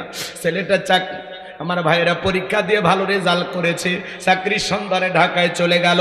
ঢাকায় গিয়ে চাকরি পাইছে, সুন্দরী মেয়ে দেখে বিবাহ করেছে। কিন্তু গ্রামের বাড়িতে দুঃখিনী মা পড়ে আছে, মায়ের আর কোনো খোঁজ খবর নাই না। বৃদ্ধ মা অসুস্থ হয়ে পড়ে গেছে, মনে হয় আর দুনিয়াতে বেশি দিন আমি বাঁচব না। মা চিন্তা করলো, সেই ছেলেটার জন্য সোনার যৌবনটা নষ্ট করলাম, দুনিয়াতে এত কষ্ট করলাম, মরার আগে অন্তত একবার সেই ছেলের মুখটা দেখে আমি মরতে চাই। যারা উঠে যাচ্ছে এরা তো মা বাবার সাথে ভালো সম্পর্ক আছে বলে আমার মনে হয়। কয় হুজুর আমার মা বাবা যে খারাপ আপনি জানেন? মা বাবা যদি কাফের বেঈমানও হয়, তবু তাদের সাথে খারাপ আচরণের কথা ইসলাম বলেন। আপনার মা বাবা আপনারে ঠকাইলে সেই হিসাব মা বাবা দেবে, আপনি হিসাব নেওয়ার কি? আপনাকে আল্লাহ যে দায়িত্ব দিয়েছে, রব যে দায়িত্ব দিয়েছে সেটা পালন করেন। আল্লাহ কি বলেন? অকুল্লাহুমা কওলান কারীমা, সম্মান সূচক আচরণ করো, নম্র ভদ্র হয়ে মা বাবার সাথে কথা বলো। মা বাবার দিকে গালি দেওয়া যাবে না, চোখ রাঙানো যাবে না, বাজে কথা বলা যাবে না। কারণ বাবা হলো বটবৃক্ষ আর মা হলো সেই বটবৃক্ষের মূল শিকড়, যেখান থেকে আমাদের জন্ম হয়েছে। এই দুইটা মানুষ পৃথিবীর নিঃস্বার্থ ভালোবাসে, এদের ভালোবাসায় কোনো স্বার্থ থাকে না। এই গ্রামে যদি আমি এখন ওয়াজ বন্ধ করে যাই, প্রত্যেকটা পরিবারে খবর নেই, দেখবেন অধিকাংশ মা বাবা সন্তানদের বিরুদ্ধে পাহাড় পরিমাণ অভিযোগ দেবে। কথা বলেন না? তাহলে এই কথাগুলো তো হেদায়েতের নিয়তে শুনতে হবে। আমি তো আমার জন্য কথা বলতেছি না, কথা বলতেছি আপনাদের জন্য। আমার মা বাবার সাথে আমার আচরণ অনেক ভালো, তারাই উল্টো আমারে ঝাড়ি দেয়। আমি আজ পর্যন্ত তাদের ঝাড়ি দিতে পারি না, কারণ ইসলাম আমাকে সেই অনুমতি দেয়নি।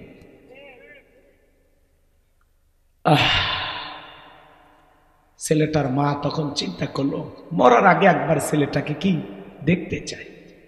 বন্ধু বান্ধবের কাছ থেকে ঠিকানা নিয়ে ঢাকায় চলে গেল। দারোয়ানকে যখন পরিচয় দিয়েছে, দারোয়ান গেটটা খুলে দিয়েছে। দুঃখিনী মা যখন বাড়ির ভিতরে প্রবেশ করেছে, ছেলেটা মাকে দেখার পরে চলে আসছে বাজার। দৌড়ে এসে বলে, মা কেন তুমি আমার শ্বশুর বাড়িতে এসেছো? মা, যদি আমার স্ত্রী শাশুড়ি শ্বশুর দেখতে পারে মা, তোমার পরিচয়টা আমি দিতে পারবো না, তাড়াতাড়ি করে চলে যাও। এই কথা বলে দুঃখিনী মায়ের হাতে কিছু টাকা দিল। এই মুহূর্তে স্ত্রী চলে আসছে, ডেকে বলে, স্বামী কার সাথে কথা বলো? এই সেরা শাড়ি পরা মহিলাটা তোমার কে? ছেলেটা মায়ের পরিচয় গোপন করে বলে, এই মহিলাটা আমার গ্রামের বাড়ির কাজের মহিলা। কন্যা উজবিল। স্ত্রী চলে গেল। দুঃখিনী মার দুই গাল বেয়ে চোখের পানি পরে আর ডেকে বলে, আব্দুল মালেক, সে যদি তোর সাথে খারাপ ব্যবহার করত, এইটা দেখা সহ্য করার মতো শক্তি আমার না। এই জন্য আমি তোর মুখের দিকে তাকায়া মানুষের বাড়িতে চাকরের কাজ কইরা, চাকরানির কাজ কইরা তোর মুখে খাবার তুলে দিয়েছি, তোরে পড়াশোনা করাইছি। মাঝে মাঝে যখন অসুস্থ হইতিস রে বাবা, আমি মা সারা রাত জায়গা তোর সেবা করতাম। তাহাজ্জুদের যাই না, মাঝে চোখের পানি ছেড়ে দিকে দেখা যায় আল্লাহকে বলতাম, আল্লাহ আমার হায়াত নিয়ে হলে আমার আব্দুল মালিককে তুমি বাঁচাইয়া রাখো। আজকে বইয়ের সামনে মারে চাকরানি বানা দিলি রে বাবা। এই প্রতিদান যদি তোর কাছে পাবো, এটা যদি আমি কখনো জানতাম, কোনোদিন তোর কাছে মায়ের পরিচয় নিয়ে দাঁড়াইতাম না। এই নে তোর টাকা, তুই পকেটে রাখ বাবা। আমি মা তোর টাকা নিতে আসি নাই, আমি আসছিলাম জীবনের শেষবারের মতো তোর মুখটা দেখার জন্য। দেখার স্বাদ মিটে গেছে বাবা, ভালো থাক, সুখে থাক। বুক ভরা ব্যথা নিয়ে আমি মা চলে গেলাম, আর কোনোদিন মায়ের পরিচয় নিয়ে তোর বাড়িতে আসবো না। এই কথা বলে জনম দুঃখিনী মা চলে গেল। অসুস্থ অবস্থায় বিনা চিকিৎসায় দুঃখিনী মা মারা গেল। এলাকার মানুষ ধইরা মারে দাফন করে দিল।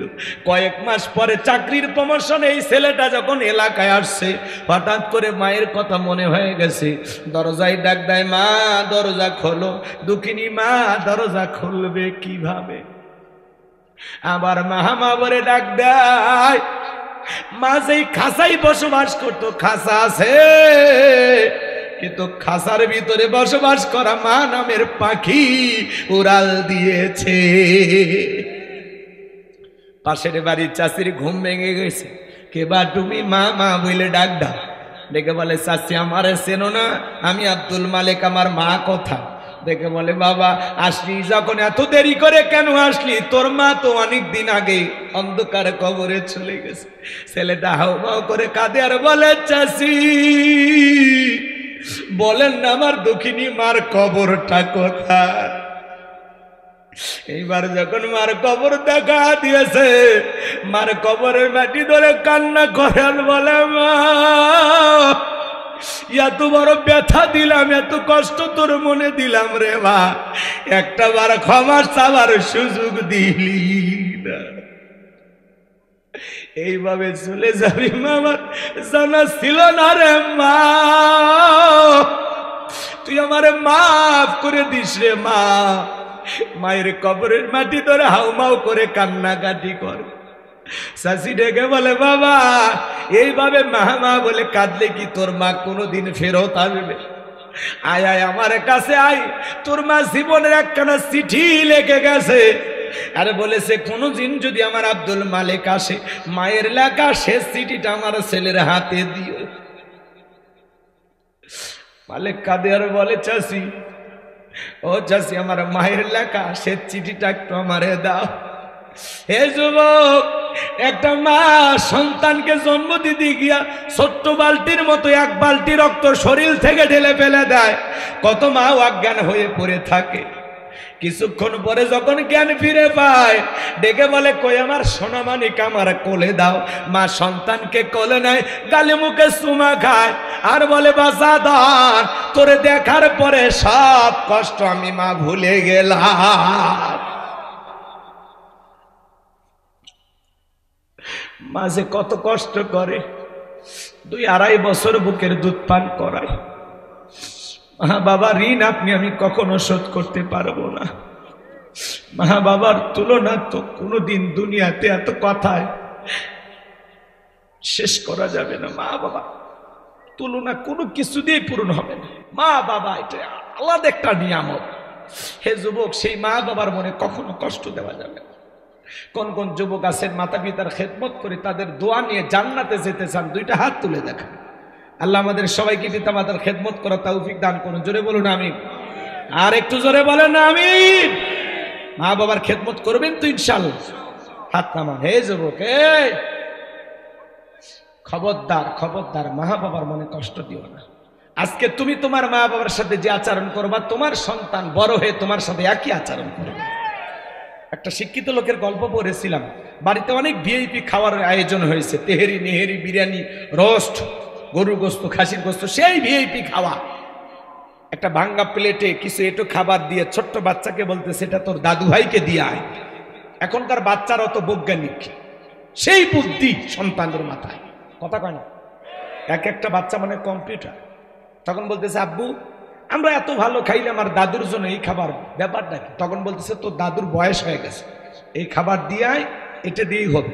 তখন বলতেছে আব্বু তাহলে আমি এই প্লেটটা যত্ন করে রেখে দেবো, দাদুর মতো যখন তোমার বয়স হবে এই প্লেটে করে আমি তোমাকে খাইতে দেবো। শিক্ষিত মানুষ বিবেকের দরজা খুলে গেছে, সঙ্গে সঙ্গে প্লেটের খাবার ফেলায় দিয়ে বলতেছে বাবা তোর আজকে এমন একটা শিক্ষা দিলি, কলেজ বিশ্ববিদ্যালয়ে যা শিখতে পারি না তোর কাছে তাই শিখলাম। এই কথা বলে সন্তানকে বুকের সঙ্গে জড়ায় নিয়া বাপকে যে স্টোরুমে ফেলায় দিছে, ওখান থেকে বিল্ডিং এর উপরে তুইলা সুন্দর করে গোসল করায় দিয়ে নতুন জামা পরে বাবাকে খুব আদর আপ্যায়ন করতেছে। স্ত্রী ডেকে বলতেছে কি বাবা এ বৃদ্ধ মানুষটাকে আবার উপর তুলেন, কারণটা কি? তখন বলতেছে আজ থেকে আমরা যা খাবো বাবা তাই খাবে, আমরা এই রুমে ঘুমাবো, পাশের রুমে বাবা ঘুমাবে, বাবার সাথে যদি করিস বাড়াবাড়ি 1 2 3 পাঠায় দেবো তোরে বাপের বাড়ি। কথা কয় না? বইয়ের ভালোবাসা বইয়ের কাছে, মা বাবার ভালোবাসা মা বাবার কাছে। কথা বলেন ঠিক কিনা? কাউকে বেশি প্রাধান্য দিদিকে কারো প্রতি অবহেলা করা যাবে। হে যুবক, শ্বশুর বাড়ির একটা পালসার ডিসকভার পায় পাগল হয়ে যায় না। একটা যৌতুকের মোটরসাইকেল পাইলে শাশুড়ির দরজায় ব্রেক করে ডাক দেয় আম্মা। শাশুড়ি কয় জামাই একটা পাইছি, ছোটবেলায় মাদ্রাসায় পড়েছে, গুন্না মুখস্থ। কথা কয় না? কথা কয় না?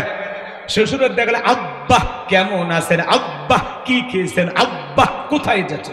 শ্বশুর কয় মারাত্মক জামাই পাইছি, ছোটবেলায় মাদ্রাসায় পড়েছিল, কল কলার সব হরফ মুখস্থ।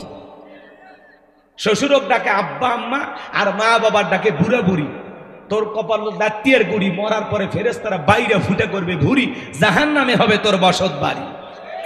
এ কপাল পোড়া যুবক, তোর মতো একটা যুবককে লালন পালন করতে গিয়ে 20 22 25 বছরে মা বাবা এরকম 5টা 10টা পালসারের টাকা তোর পিছনে খরচ করেছে। এই বেঈমান, স্বার্থবার ভুলে গেলি সেই মা বাবার অবদানের কথা। আল্লাহ যুবকদের হেদায়েত দান করুন।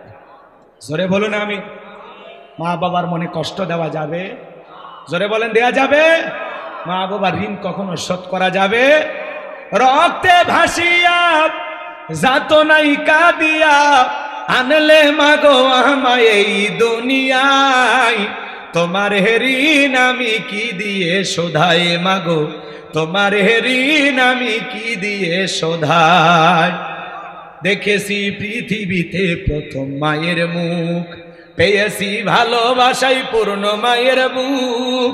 বলতে পারি না কথা মা বোঝে আমার ব্যথা, বলতে পারি না কথা মা বোঝে আমার ব্যথা, তাই তো রেখেছো মা বুকেতে জড়াই, তোমার ঋণ আমি কি দিয়ে শোধাই মাগো, তোমার ঋণ আমি কি দিয়ে শোধাই। কখনো গভীর রাতে উঠলে আমি কেঁদে, বুকে মা শক্ত করে রাখতো আমায় বেঁধে। তোমার ওই দুধের দাম কে দেবে প্রতিদান, তোমার ওই দুধের দাম কে দেবে প্রতিদান, এই দুনিয়ায় মাগো আজ মেলে নাই। তোমার ঋণ আমি কি দিয়ে শোধাই মাগো, তোমার ঋণ আমি কি দিয়ে শোধাই। জোরে কর মারহাবা। কষ্ট হয় আমার ভাইরা, যুবক রে, বুলেট মারলে বুলেট মিস হতে পারে, কিন্তু মা বাবার দোয়া কোনোদিন মিস হতে পারে না। জীবনে যদি ভাগ্য খুলতে চাও, সফল হতে চাও, মা বাবার দোয়া নেও। কথা কয় না, কথা কয় না। মা বাবা যদি বদদোয়া করে, কোটিপতি থেকে আল্লাহ ফকিরপতি বানায় দিবে।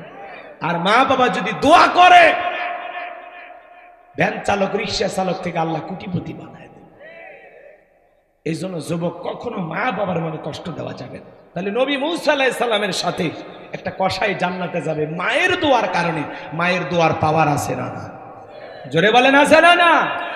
সেই মা বাবার সাথে আমরা কখনো অবহেলা করব না। আজকে আমি আমার মা বাবার সাথে যা করব, আমার সন্তানও তাই করবে। বিদায় সাবধান, সাবধান। 2 দিন আগে আর পরে কোনো মা বাবাকে অবহেলা করা যাবে না। আমার ভাইয়েরা, লম্বা করার সুযোগ নাই, যে কথা বলতে চাচ্ছিলাম দিল দিয়া কথাগুলো বুঝবেন। আমার আল্লাহ রাব্বুল আলামিন বলেন, ফি জান্নাতি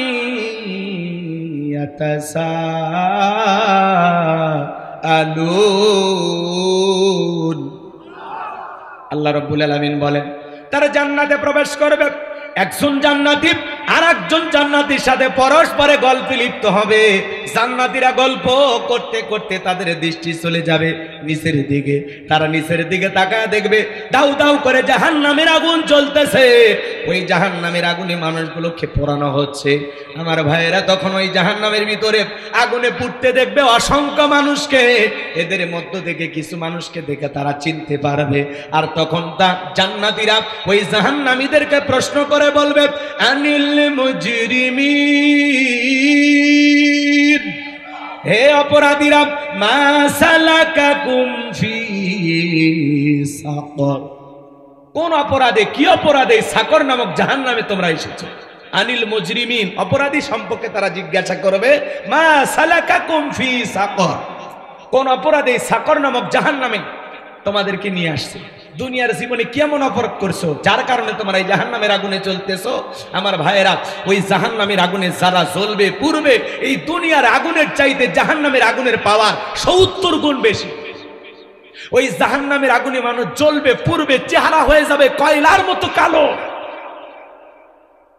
জাহান্নামের আগুন সহ্য করার শক্তি আমাদের কারো নাই।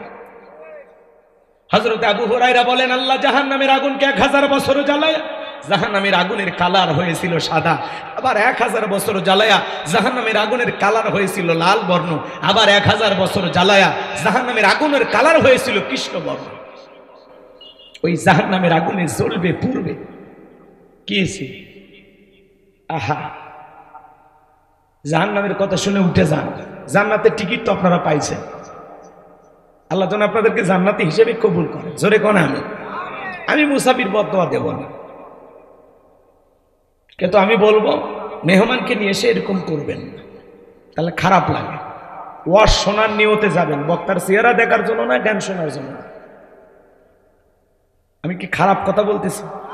ওয়াজগুলো কি খারাপ? জীবনে এগুলো শোনার প্রয়োজন আছে না নাই?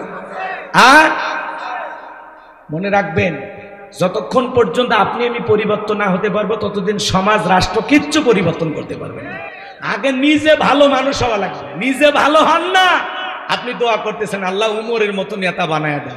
এই বেটা, উমরের দেশে থাকার মতো জনগণ তুমি হইতে পারছো? হ্যাঁ, আজকে জুতার মালা দিয়ে এক মুরব্বীকে ঘুরানো হয়েছে, তিনি নাকি মুক্তিযোদ্ধা। আবার কেউ বলেতেছেন তিনি 9টা মামলার আসামি। এক মুক্তিযোদ্ধাকে অপমান। আরে ভাই, একটা বৃদ্ধ মানুষকে কেন জুতার মালা দেবেন? যদি অপরাধ করে প্রশাসন আছে। উনি আবার উল্টাপাল্টা বলতেছে।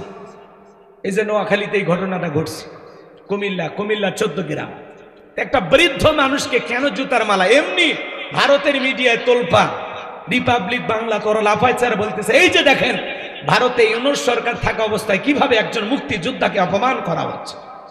আপনারা এটা মিডিয়ার আরো খোরাক করে দিচ্ছেন কেন ভাই? উনি যদি কোনো অপরাধ করে থাকে প্রশাসন ধরবে। আপনার মনে কোনো ক্ষোভ থাকলে ওনার নামে মামলা করেন। উনিও নাকি অনেক জুলুম করছে, ঝামেলা করছে, বিগত সরকারের 5-8টা গোলাম ছিল। তো যাই হোক, সবচেয়ে বড় পরিচয় উনি নাকি একজন মুক্তিযোদ্ধা। সত্যি মুক্তিযোদ্ধা কিনা ভুয়া মুক্তিযোদ্ধা কেমনে বুঝবেন? তাই বলে একটা মানুষকে, বৃদ্ধ মানুষকে জুতা পরায় কেন ঘুরাইলেন? এর পেছনে কি রহস্য? কারা এদেরকে ঘুরাইলো? এটা কোনো গভীর ষড়যন্ত্র কিনা বিষয়টা তদন্ত করে দেখার দরকার আছে না নাই? আজকে সমাজে চতুর্দিকে অশান্তি, কোথাও শান্তি নাই। শান্তি পেতে হলে কোরআনের সমাজ কায়েম করা লাগবে। সিদ্ধান্ত না লাগবে আগামীতে আর যাই হোক কোন নারীকে দেশের প্রধানমন্ত্রী বানানো যাবে না। 16 বছর আমরা অনেক জুলুমের শিকার হয়েছি, কথা বলে ঠিক কিনা? আগামীতে সিদ্ধান্ত না লাগবে বাংলাদেশের প্রধানমন্ত্রী হবে পুরুষ। কারা কারা চান হাত তুলে দেন। লিল্লাহে তাকবীর। হাত নামান। নারীদের দেখার দিন শেষ, আগামীতে পুরুষের বাংলাদেশ। কথা কন। উনি পাশের দেশে গেছে, চট করে আবার ঢুকতে চাই। ঢুকবেন তাহলে বের হলেন কেন? এই দেশ আপনার বাবার, এই দেশ আপনার স্বামীর। আপনি আসেন। এই দেশের 18 কোটি মানুষের 36 কোটি চোখ তাকায় আছে। কথা কন ঠিক কিনা? রাগ করতেছেন আপনারা? বুবু আইবা, তুমি আইবা গো, সেই দিন আইসা বুবু ক্ষমতা পাইবা না। বুবু আইবা, তুমি আইবা গো, সেই দিন আইসা বুবু ক্ষমতা পাইবা না। খোঁজ নাই বুবু কাদের কাকার, অবস্থা খারাপ দরবেশ বাবার, হাউ না গেলে এখন সামনে আসে না। নেহাতা করবি সব জেলের ভিতর, আমি আসি ডরের ওপর, কখন জানি আসে গ্রেপ্তারি পরোয়ানা। বুবু আইবা, তুমি আইবা গো, সেই দিন আইসা বুবু ক্ষমতা পাইবা না। কথা বলে এ খুশি হয়েছে? চাষা কয় ঠিক আছে। ওরে বাবা, রাগ করতেছেন আপনারা? রাগ করতেছেন? তাহলে জাহান্নামে যারা জ্বলতেছে ওরা বলবে আমাদের 4টা অপরাধ। 4টা অপরাধ কি বলবো? দোয়া করলেই ভালো, যেভাবে আপনারা ওটা বসা করতেছেন, কথা না বলা যাবে। 4টা অপরাধ আমি কয়েক মিনিটে শেষ করে দেবো ইনশাআল্লাহ। এদিক খেয়াল করে। মেয়ে মানুষ ক্ষমতায় গেলে ঝামেলা। মেয়ে মানুষের রাগ বেশি, জেদ বেশি। দেখেন না, স্বামীর সাথে ঝগড়া লাগে, হাড়ি পাতি ভাঙ্গে ফেলে দেয়, স্বামী তুলে আছাড় মারে। মেয়েদের জেদ বেশি, রাগ বেশি। এই জন্য সিদ্ধান্ত নেয়া আগামীতে আর যাই হোক কোন নারী যেন প্রধানমন্ত্রী না। কথা ক্লিয়ার? এই মেসেজটা মনে রাখ। যেই দলেরই হোক পুরুষ চাই, পুরুষ। পুরুষ হবে আমাদের অভিভাবক। কতক্ষণ ঠিক আছে? আমার ভাইয়েরা দিল দিয়া কথাগুলো বুঝবে। জান্নাতীরা তখন প্রশ্ন করবে আনিল মুজরিমিন, হে অপরাধীরা, মা সালাকাকুম ফি সাকর, কোন অপরাধের এই সাকর নামক জাহান্নামের আগুনে জ্বলতেছো? দুনিয়ার জীবনে তোমাদের কয়টি অপরাধ ছিল? ওরা তখন বলবে আমাদের অপরাধ হলো 4টি। 1 নাম্বার অপরাধ, ক্বালু লাম নাকু মিনাল মুসাল্লিন। ওরা বলবে আমরা দুনিয়াতে মুসল্লি ছিলাম না, নামাজ পড়তাম না, সালাত আদায় করতাম না। আজান দিয়েছে, উত্তর পাড়ার আব্দুল মালেক মসজিদে ঢুকেছে, আর আমি ঘাড় বেঁকা করে জমির ভিতরে গেছি কোদাল নিয়ে। কথা কয় না গো? বলা হলো ভাই নামাজটা পড়ে কোদাল নিয়ে মাঠে যান, কয় না আজকে জমিতে পানি না নিলে ধান লাগানো হবে না, অতএব আজকেই পানি নেওয়া লাগবে, নামাজ যাই যাক। এই যে দুনিয়া, ক্বালু লাম নাকু মিনাল মুসাল্লিন, ওরা বলবে আমরা দুনিয়াতে মুসল্লি ছিলাম না, নামাজ আদায় করতাম না, সালাত আদায় করতাম না। পাশাপাশি দোকানদার আজান দেওয়ার পরে ওই মহেশপুরের দোকানদার একজন ভাই দোকানদারি বন্ধ করে নামাজে চলে গেল, আর আপনি দুনিয়ার লোভে পইরা দোকান খুলে বসে থাকলেন। ও তখন বলবে ভাই চোখের সামনে মানুষ মসজিদে গেছে, আমি দুনিয়ার খেলা নিয়ে ব্যস্ত ছিলাম, দুনিয়ার কাজ নিয়ে ব্যস্ত ছিলাম, দুনিয়ার ব্যবসা নিয়ে ব্যস্ত ছিলাম, এই কারণে আপনি জান্নাতে আর আমি জাহান্নামে। একজন দোকানদার দোকানদারি বন্ধ করে মসজিদে গেছে, দোকানে লেখা আছে শাটারে নামাজের বিরতি।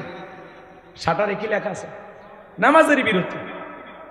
চোখের সামনে মানুষ নামাজে যায় মসজিদে, আমি তাকায় দেখছি। মুরব্বী বলছে এ যুবকে চলো মসজিদে যাই, আমরা বোট খেলা নিয়ে ব্যস্ত ছিলাম। উল্টো আরো মুরব্বীকে ধমক দিয়ে বলছিলাম চাচা আমাদের বয়সে আপনি কি করছিলেন? কথা কন। এইবার মুরব্বী চাচা মন খারাপ করে মসজিদে চলে যায়, আর যুবক বলে মুরব্বী কেমন দিলাম? ভালোই দিছি। তুমি মুরব্বীকে দেও নাই, নিজেরটা নিজে কি দিছো? কথা কন। মুরব্বীর কথা শুনে যদি মসজিদে যাইতা কপাল খুলে যাইতো। আজকে নামাজের দাওয়াত দিলে আপনার ভালো লাগে না। এই জন্য তারা বলবে ক্বালু লাম নাকু মিনাল মুসাল্লিন, আমরা তো মুসল্লি ছিলাম না, সালাত আদায় করতাম না, দুনিয়াতে নামাজ পড়তাম না। তাহলে যারা নামাজ পড়ে না তারা যাবে সাকর নামক জাহান্নামে। তাহলে নামাজি হয়ে জান্নাতে যাওয়ার দরকার আছে না? কারা কারা নামাজি হয়ে জান্নাতে যাবেন হাত তোলেন তো দেখি। আল্লাহ আমাদের সবাইকে 5 ওয়াক্ত নামাজি বানায় দেন। জোরে বলেন না আমিন। আর একটু জোরে বলেন আমিন। আমার ভাইয়েরা, ওরা ওদের 2 নাম্বার অপরাধ বলবে, ওয়ালাম নাকুনু তুইমুল মিসকিন। ওরা বলবে আমাদের 2 নাম্বার অপরাধ, আমরা মিসকিনদের সহযোগিতা করতাম না, দুস্থ অভাবগ্রস্ত মানুষকে সাহায্য করতাম না, মিসকিন সাইল দরিদ্র যারা আছে তাদেরকে সহযোগিতা করতাম না। বাজান গো আমার, এই মিসকিনদের হক নষ্ট হয় 2 ভাবে, একটা হলো রাষ্ট্রীয়ভাবে আর একটা হলো সামাজিকভাবে। আপনারা যারা ধনী আছেন আপনাদের সম্পদের ভিতরে গরিবের হক আছে না নাই? তাহলে গরিব মানুষকে একটু সহযোগিতা করার দরকার আছে না নাই? সাহায্য দেওয়ার দরকার আছে না নাই? আল্লাহ রাব্বুল আলামিন বলেন, ওয়া আম্মাস সাইলা ফালা তানহার, খবরদার তোমার দরজায় কোনো সাইল দরিদ্র লোক গেলে খালি হাতে ফেরত দিও না, কিছু না কিছু দিয়ে বিদায় দাও। নবীজির কাছে একজন ফকির এসে বলে, নবী আমার একটা জুব্বা দান। বিশ্ব নবী নিজের পরনের জুব্বা খুলে দিয়ে দিলেন। বলুন সুবহানাল্লাহ। আসমান থেকে জিবরাইল আসলেন জান্নাতি জুব্বা নিয়া। সুবহানাল্লাহ কোন। এই জুব্বা পরা দিয়ে বলে, নবী আল্লাহ বলেছেন যদি আপনার থাকে তাহলে দিবেন, নিজেরটা খুলে দেওয়ার দরকার নাই। আপনার যদি অবশিষ্ট থাকে 2টা তাহলে একটা দিয়ে দেবে। আল্লাহ রসুল কেমন মানুষ ছিলেন, নিজের পরনের জুব্বা খুলে ভিক্ষুককে দিয়ে দিয়েছে। সুবহানাল্লাহ। আর একদিন এক সাইল দরিদ্র নবীজির কাছে এসে বলে, নবী আমার কিছু দেন। আল্লাহ রসুল বলে, আমার কাছে যেটা আছে এটাতে হবে না, আমার জামাই ওসমানের কাছে যান। এইবার ফকির চলে গেলেন ওসমানের কাছে, যা দেখে হযরতে ওসমান সলতে ছিটতেছে। সলতেছে বা বোঝেন তো? কথা কয় না। ল্যাম্পো ছিল না আগে, ওইটাতে যেটা দিয়ে আগুন জ্বলতো, তেল যেটাতে উঠতো, ওইটা চিপে চিপে তেল বের করতেছে। ফকির চিন্তা করে, আমিও তো এরকম জীবনী করিনি, এই মানুষ ভিক্ষা দেবে। নবীর কাছে চলে গেছে, যা বলে, নবী সলতেছে ভিক্ষা চাইনি, যে কৃপণ ভিক্ষা দেবে। আল্লাহ রসুল বলতেছে, আমার নাম বলছো তুমি? কয় না। ভিক্ষা চাইছো? কয় না। এইবার যায় দেখে তুলে ধরে। কি ধরে? আকাশে তুলে উড়ে বেড়াইতেছে, সে তুলে কি করে? ধরে ধরে পাথরের নিচে রাখে। এই দৃশ্য দেখে বলতেছে, সেই লোক তুলে উড়ে যাবার দিচ্ছে না, এই লোক টাকা দে। চলে আসছে, এসে বলে, নবী তুলে ধরে। আল্লাহ রসুল বলতেছে, চাইছিলে? কয় না। কয় আবার চা। এইবার ছায়া দেখে পিপিলিকার মুখ থেকে খাবার খুলে খুলে নিচ্ছে। ওই চিন্তা করে, আমি ভিক্ষুক হয়ে জীবনে এই কাজ করি, পিঁপড়ের মুখ থেকে যে লোক খাবার খুলে খুলে নিচ্ছে সেই লোক ভিক্ষা দেবে। চলে গেছে। যা কয়, নবী পিপিলিকার মুখ থেকে খাবার নেই, এই মানুষের কাছে ভিক্ষা চাওয়া যায়? আমার নবী বলে, তুমি যাই আমার কথা বলবা, কি করে না করে কিচ্ছু দেখবা না, যাও। এইবার যায়া দেখে ওসমান কোনো কাজ করতেছে না, বসে আছে। এবার সুযোগ পাইছে, ভয়ে ভয়ে বলতেছে, বিশ্ব নবী আপনার কাছে আমার পাঠাইছে, কি দিবেন বলেন। হযরত ওসমান ডেকে বলে, যেহেতু নবীজি তোমারে পাঠিয়েছেন, ঘরে যেটুকু আছে এটুকু দিলে হবে না? আমার ব্যবসায়ী কাফেলা কোন ফিরে আসবে, ওই কাফেলা থেকে তোমাকে দেব খুশি করার মতো। দেখবেন ফকিরদেরকে তো ধৈর্য কম, আমি বসে থাকতে পারবো না, দিলে দেন, না হলে আরো 2 বাড়িতে যাবো। কথা কন না কেন? ফকিরদের ধৈর্য কম না ভাই? ধৈর্য কম। আর ফকিরেরা কিন্তু চালাক হয়। ফকিররা কি হয়? চালাক। ঢাকা শহরে এক ফকির ভিক্ষা করে, কলেম বিলে চাপ দেয়, ওপর থেকে বলে, ভাই কি, কে আপনি? কয় আমি ফকির, একটু ভিক্ষা দেন। কয় অন্য বাড়ির যান। কলেম বিলে চাপ দেয়, প্রত্যেকটা বাড়িতে এই অবস্থা হয়। এবার চিন্তা করছে, খালি কলেম বেলে চাপ দিব না, ওপরে যে কথা বলবে ওরে নিচে নামাবো। কলেম বেলে চাপ দিয়েছে, ওপরে যিনি বলতেছে, ভাই কি? কয় ভাই নিচে নামেন, কথা আছে। কি আছে? কথা আছে। এবার ফকিরের কথা শুনে নিচে নামছে। নামার পরে বলতেছে, ঢাকা শহর ভদ্র মানুষ বসবাস করে, আমিও ফকির হলেও তোর মান সম্মান আছে, তো চিল্লে কেমনি টাকা চাই, আমি ফকির, ভাই কিছু ভিক্ষা দেন। তখন বলতে যাই বেটা, এটা তো জোরে বললেই পারতিস, আমি চাইলে দিতাম, না চাইলে না দিতাম। কয় না ভাই এত জোরে বলবো, ফকির হলে তো আমার একটা সম্মান আছে। তখন বলছে ও তাই, ঠিক আছে চল।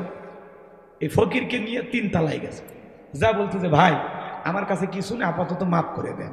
তখন বলতেছে ভাই এই কথা তো নিচে বললেই বলতে পারতেন। কয় না, তুমি ফকির হয়ে যদি তোমার সম্মান থাকে, আমি ঢাকায় বসবাস করি, আমার সম্মান নাই, আমি নিচে কেন মাফ চাবো? এজন্য উপরে তুলে মাফ চাইছি। ফকিরও যেরকম চালাক, জনগণও হয়েছে ওইরকম চালাক। কথা কোন ঠিক কিনা? হাত পাতলে কয় খুলছে নাই, কয় 1000 টাকা নোট, ওই ফকিরের যে ঝোলায় আছে 5000 টাকার নোট থাকলে ভেঙে দেবে। কথা কোন ঠিক কিনা? এই জন্য ভাই দিতে কৃপণতা করবে না, গরিব দুঃখীকে দিলে কমে না, আল্লাহ বাড়ায় দেয়।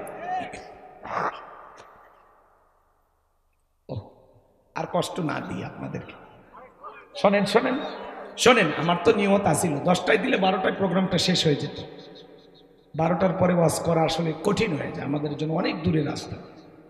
তো যাই হোক, এইবার হযরত ওসমানের কাছে ওই লোকটা যখন অস্থিরতা দেখাইলো, হযরত ওসমান তখন বলতেছে আমি একটা চিঠি লিখে দিই, যেহেতু আপনি দেরি করবেন না, এই চিঠিটা আমার ব্যবসায়ী কাফেলার যে প্রধান আছে তারা দেখাবেন, সে আপনাদের দিয়ে দেবে।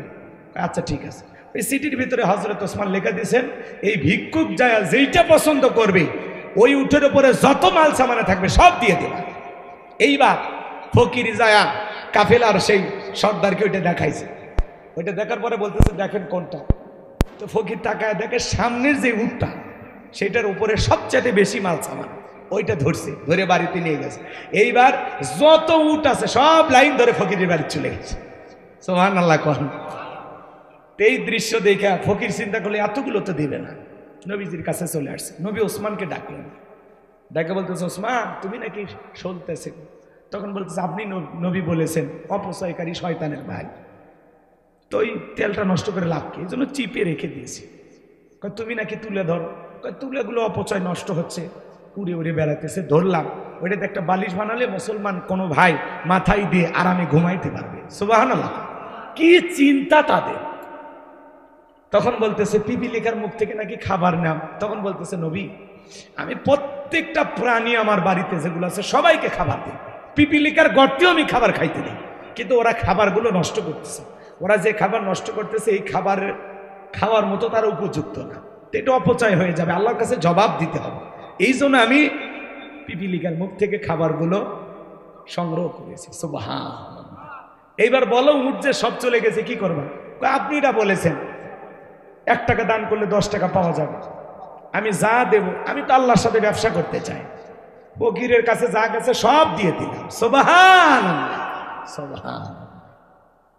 আর আমরা সামান্য একটু ভালো খাবার হইলে দরজা লাগিয়ে দিয়ে কয় এই গেটটা ভালো করে টাইট করে লাগিয়ে দিয়ে কোনো ফকির এসে যান ডিস্টার্ব না করে। এই হিংসা নে খাইতে বসি আমরা নাকি মুসলমান, কোন পাগলে কর। বাড়িতে একটু শীতের দিনে পিঠা হয়েছে, ছেলে মেয়ের হাতে দিয়ে বলে এই বাইরে যা খাবি না, অমুকের ছেলে তোর সাথে খেলাধুলা করে, ও যদি তাকায় নজর দেয় তোর পেট খারাপ হবে।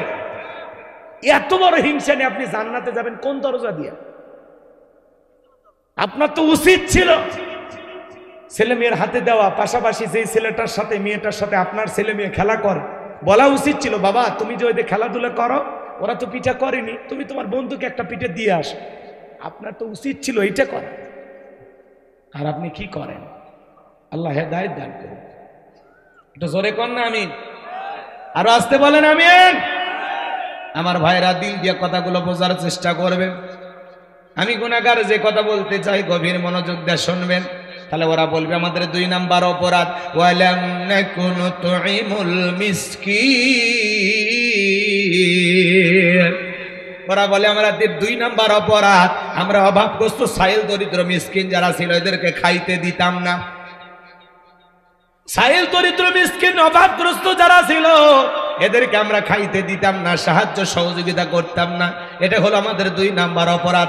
ওরা বলবে আমাদের 3 নাম্বার অপরাধ ওয়া কুন্না নাখুদু মাআল খাইদিন। ওরা বলবে আমাদের 3 নাম্বার অপরাধ আমরা সমালোচনাতে ব্যস্ত ছিলাম, আমরা আলেমদের সমালোচনা করতাম। কথা বোঝেন না? ইসলামের সমালোচনা করতাম, যেখানে মানুষ সমালোচনা করতো ওখানে অংশগ্রহণ করে আমরাও মজা নিতাম। যারা সমালোচনাকারী এরা যাবে জাহান্নামে, বলে অমুক খারাপ তমুক খারাপ, এ ভালো না সে ভালো না। আরে ভাই, অমুক তমুক খারাপ বাদ দেন, নিজের জীবনের ত্রুটিগুলো আগে তালাশ করেন। মানুষের সমালোচনা করে লাভ নাই, নিজের আত্মসমালোচনা করা লাগবে। কথা কর, নিজের জীবনেই তো ত্রুটি দিয়ে ভরা, নিজের গুনাহের টেনশনে তো ঘুমাইতে পারি না, মানুষকে নিয়ে এত ভাবার সময় আছে? যারা সমালোচনাকারী, ভাই অমুক খারাপ তমুক খারাপ, এ ভালো না সে ভালো না, আপনি কতটুকু ভালো? আপনি কতটুকু ভালো? এই জন্য আমরা কোনো মানুষকে নিয়ে সমালোচনা করব।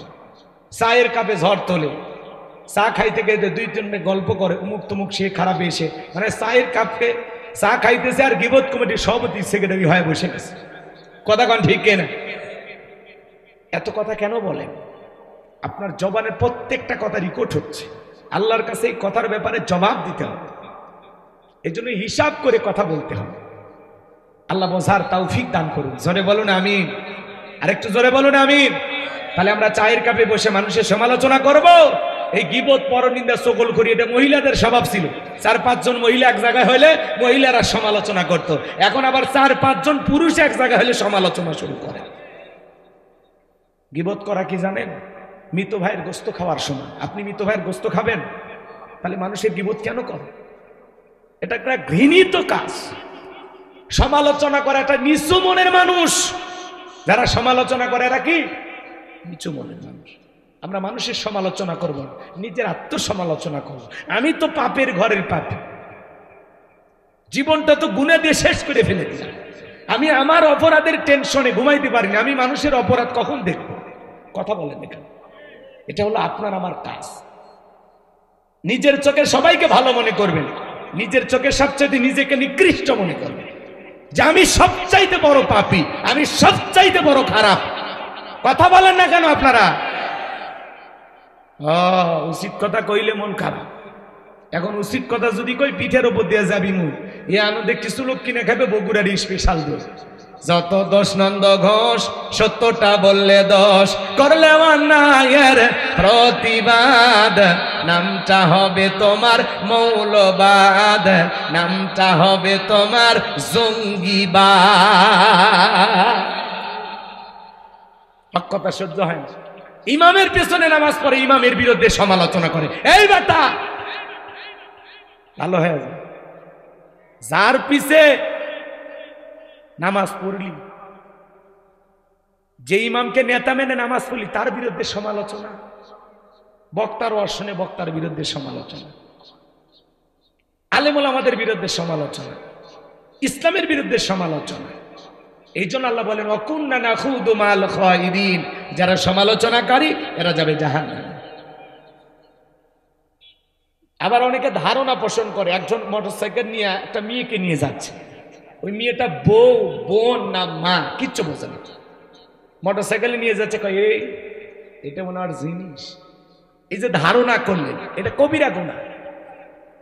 ওটা ওর মা না বোন আপনি কি জানেন? না বউ আপনি জানেন, তো ধারণা করে কেন কথা বলতেছেন? আমরা তো এগুলো নিয়ে ব্যস্ত আছি, ভালো আমলের কথা কাজে লাগে না। কি বাপ, এখন শেষ বেলায় এগুলো দিকে লাভ আছে, কষ্ট হয়। তাহলে ওরা বলবে আমাদের 3 নাম্বার অপরাধ, ওয়াকুন্না নাখুদু মাল খায়িদিন। আমরা দুনিয়াতে সমালোচনা করতাম, সমালোচনা করতে ব্যস্ত ছিলাম, আমরা ছিলাম সমালোচনাকারী। যারা মানুষের সমালোচনা করত, ইসলামকে নিয়ে সমালোচনা করত, আলেমদেরকে নিয়ে সমালোচনা করত, সমালোচনায় যারা ব্যস্ত ছিল, এই সমালোচনাকারীরা যাবে সাকর নামক জাহান্নামে। এইবার তাদের 4 নাম্বার অপরাধ, ওয়াকুন্না নুকাযযিবু বিয়াউমিদ্দিন।